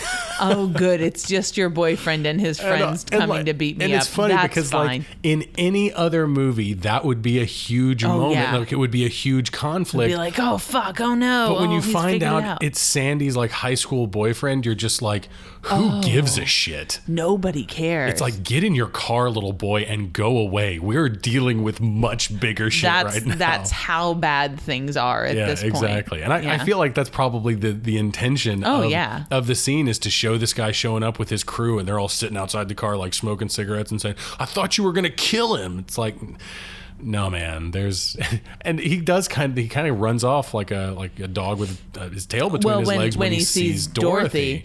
And he even apologizes and he just keeps saying, I'm sorry, man, I'm sorry. Yeah. And it's just like, man, what are you even apologizing for? But he is so... He's apologizing because he knows he's in over his head and he just doesn't want to mess with it. I'm sorry for even approaching you with this because you're obviously dealing with bigger things than I can even comprehend. You can have her, you can have fun with whatever fucked up shit you guys are doing. Exactly. That's exactly what it is. But yeah, that's I did have a note about some of the lyrics of Blue Velvet. I don't know if you I looked love up this scene here. I mean, we aren't looking at it now. We're not, yeah. But when we could see it, and we'll come back to be able to see it again, but the broken TV, and is Gordon dead? The yellow man? No, I don't think he's dead. He's standing there. I think he's standing up in like a catatonic state because it's clear that his brain is squishing out of his head. Either Frank or one of Frank's lackeys showed up at the apartment, I guess brought Don, her husband, to the apartment. Or maybe the yellow man brought Don to the apartment. Maybe they got into a fight together. We don't know. Something has happened because the stage is set. The scene is set where there's a smashed TV. The yellow man has a huge wound on his head that he's bleeding from, standing next to the smashed TV. And it looks like his brain is squishing out of it. It does kind of look like his brain is coming out of his head. But he's standing there, and then Dorothy's husband, Don, is sitting dead in a chair, having been shot, and a piece of her blue robe is stuffed in his mouth. So I think it's probably Frank that did that. I think Frank probably came into the apartment and killed the yellow man because he knew that maybe he found out that Jeffrey knew that the yellow man was connected. Maybe. And with like the police department and stuff. And then he killed Don and intended to leave him there. leave her husband And dead of in course, her the apartment. police are raiding Frank's factory right now, which I guess has something to do with drugs. We're never really told what Frank does. And that's what I was getting at before when I talked about this originally being a 4-hour movie. This was made as a 4-hour movie, and as I understand it, they shot a 4-hour movie. They did. They made this a 4-hour movie, and then when David Lynch cut it down to 2 hours, or as he says, 1 frame short of 2 hours. He took out a bunch of stuff that turned it into the mystery. So if you apparently watch the 4-hour version of this movie, which doesn't exist, you can't watch it. If you watch the 4-hour version of this that they made, there would be no questions. There's no mystery. Everything is laid out for you. Well, and I was saying there, I made the comment earlier that everything gets tied up really nicely in this movie and there are no questions at the end. And that's not totally true. I just mean that like whenever anything is mentioned, you figure out what it is by the end of the movie. So she says Right. Meadow Lane, you figure out what Meadow Lane is. Like there's But there are questions though. There are questions, but I think that the interesting thing about this movie is that there are, unless I'm They wrong, don't matter. They don't matter because they're not questions of why, they're questions of what. Yeah. Motivation is always clear. Like, you know why the Yellow Man probably died. You know why Don is dead. You know why these characters, you know why things happened, even if you don't know what actually happened. Yeah. Which is weird. Like, I think the final scene here is a really good example of that, because something has clearly happened to this apartment. We don't know what's happened in this apartment, but we know why the thing has happened, you know? Yeah. Or we can Look at him standing there. It's really fantastically unsettling. Yeah, it's great. It's my favorite shot in the movie. Like, it's my favorite set in the movie. Yeah. Is this here, the aftermath of whatever happened. Him standing there is really great. Yeah, so this is kind of the final showdown here, where Frank has showed back up at the apartment with his well-dressed man costume, which we didn't really get into. I don't really know what the point of the well-dressed man was. Do you? No, I mean, it was he was carrying the alligator briefcase and he met with Gordon. It has something to do with drugs. We learned it had something to do with drugs. Frank was trafficking drugs. And he was getting the help of the Yellow Man from the police department, but we don't know the particulars. We just know that there was corruption in the police department that helped Frank, and that's what tied them together, and it had to do with drugs. So Right. him dressing up in a disguise with the briefcase was part of whatever they were doing. But again, that's a question of what. It's not a question of why. It's like, well, what were they doing? Does it matter? Do you know why they were doing it? Well, yeah, drugs. Okay, well, that's all that matters, right? Right. So I think that's an interesting way to approach a movie. And I think that if he had intended to make this as a 4-hour, I can't say that he intended this to be a 4-hour movie. I think he probably wrote and shot it as a 4-hour movie and then edited it down to the movie that he intended to make all along. That makes sense. And I think that's what he did. I think he cut out parts to make it feel like a mystery, to make it feel like you don't know exactly what, but you know why. And that's the most important thing.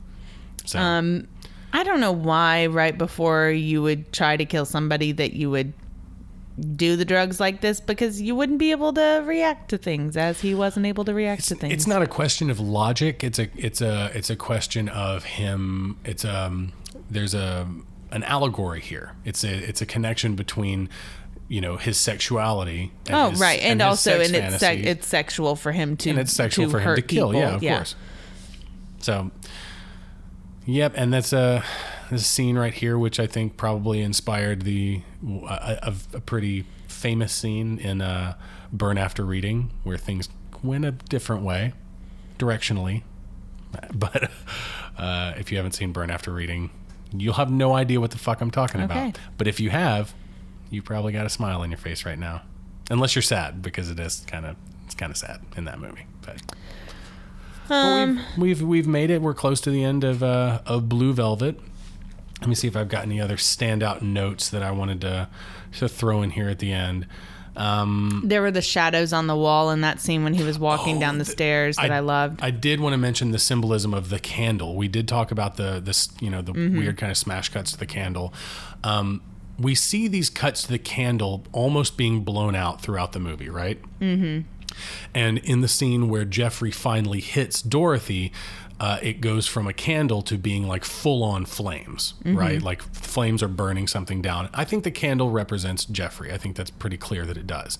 And then in that final scene there, the showdown between Jeffrey and Frank, when he shoots Frank, we see like an image of light bulbs, like incandescent light bulbs burning out suddenly. Right. We've never seen those light bulbs before. Like that's not that we'd always seen a candle before. And I think that what the light bulbs were supposed to be was supposed to be Frank, who is a far less delicate creature than Jeffrey, who is a candle on the verge of being blown out at any moment. But what ultimately happened was Frank burned out instead. And now it's dark. And now it's dark. That's what I was going to add right there is the now it's dark. Now it's dark. Now it's dark.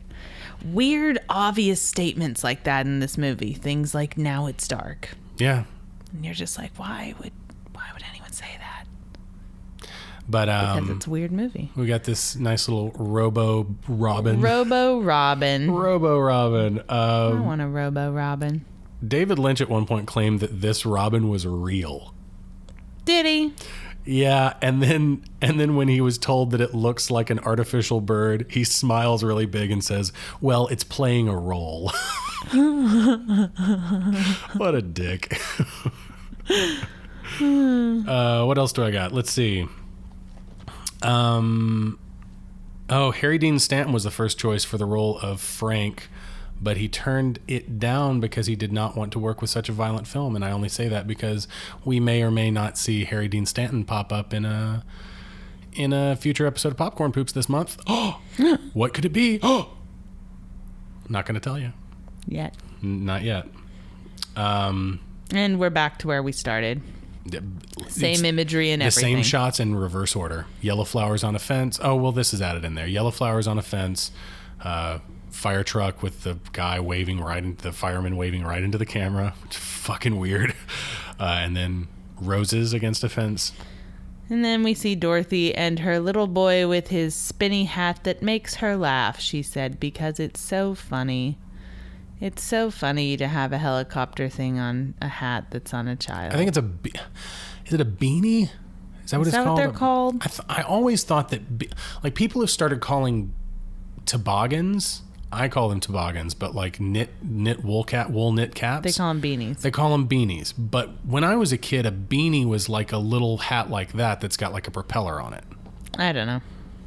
Okay. I don't wear hats. Okay. Are we done? I think, yeah, we've made it to the Anything end else to say about this? I like this movie a lot. It's not my favorite David Lynch. I think my favorite David Lynch is probably Eraserhead. Eraserhead's just so perfectly fucked up and weird. You've seen Eraserhead, right? I think a long time ago I did. I think I made you watch it at some point. Maybe a long time ago I saw it. It's also been a long time since I've seen it, but I think it's probably my favorite David Lynch. Besides Twin Peaks. Like Twin Peaks is kind of the best thing that he's done. I love it. And there's a new season coming out this year, so that'll be fun to watch.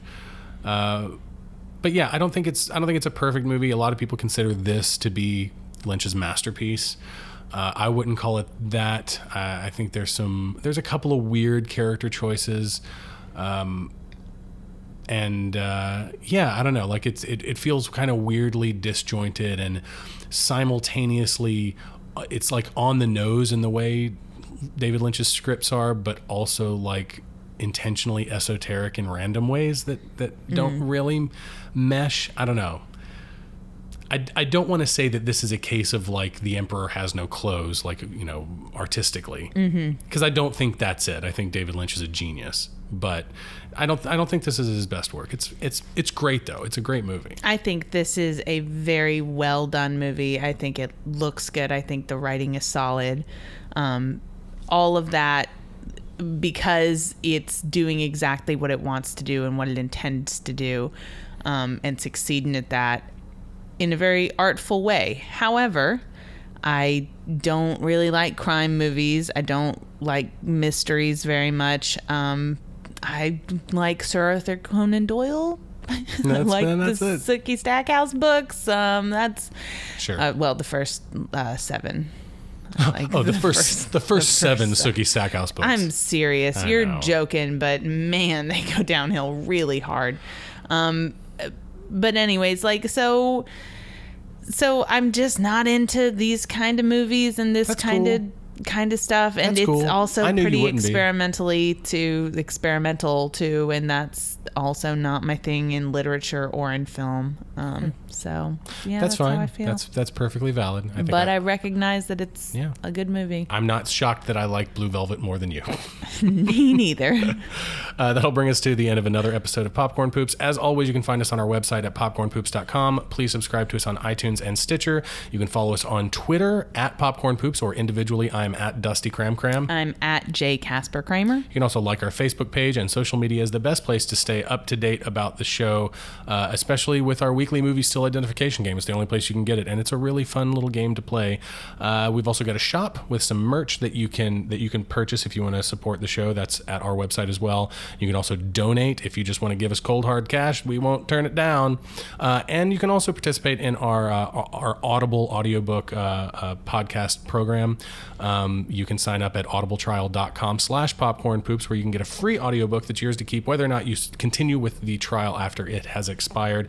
And then, of course, as I said at the beginning of the show, we have just launched our Twitch video game streaming channel, and you can find that at twitch.tv/thepixelpoops.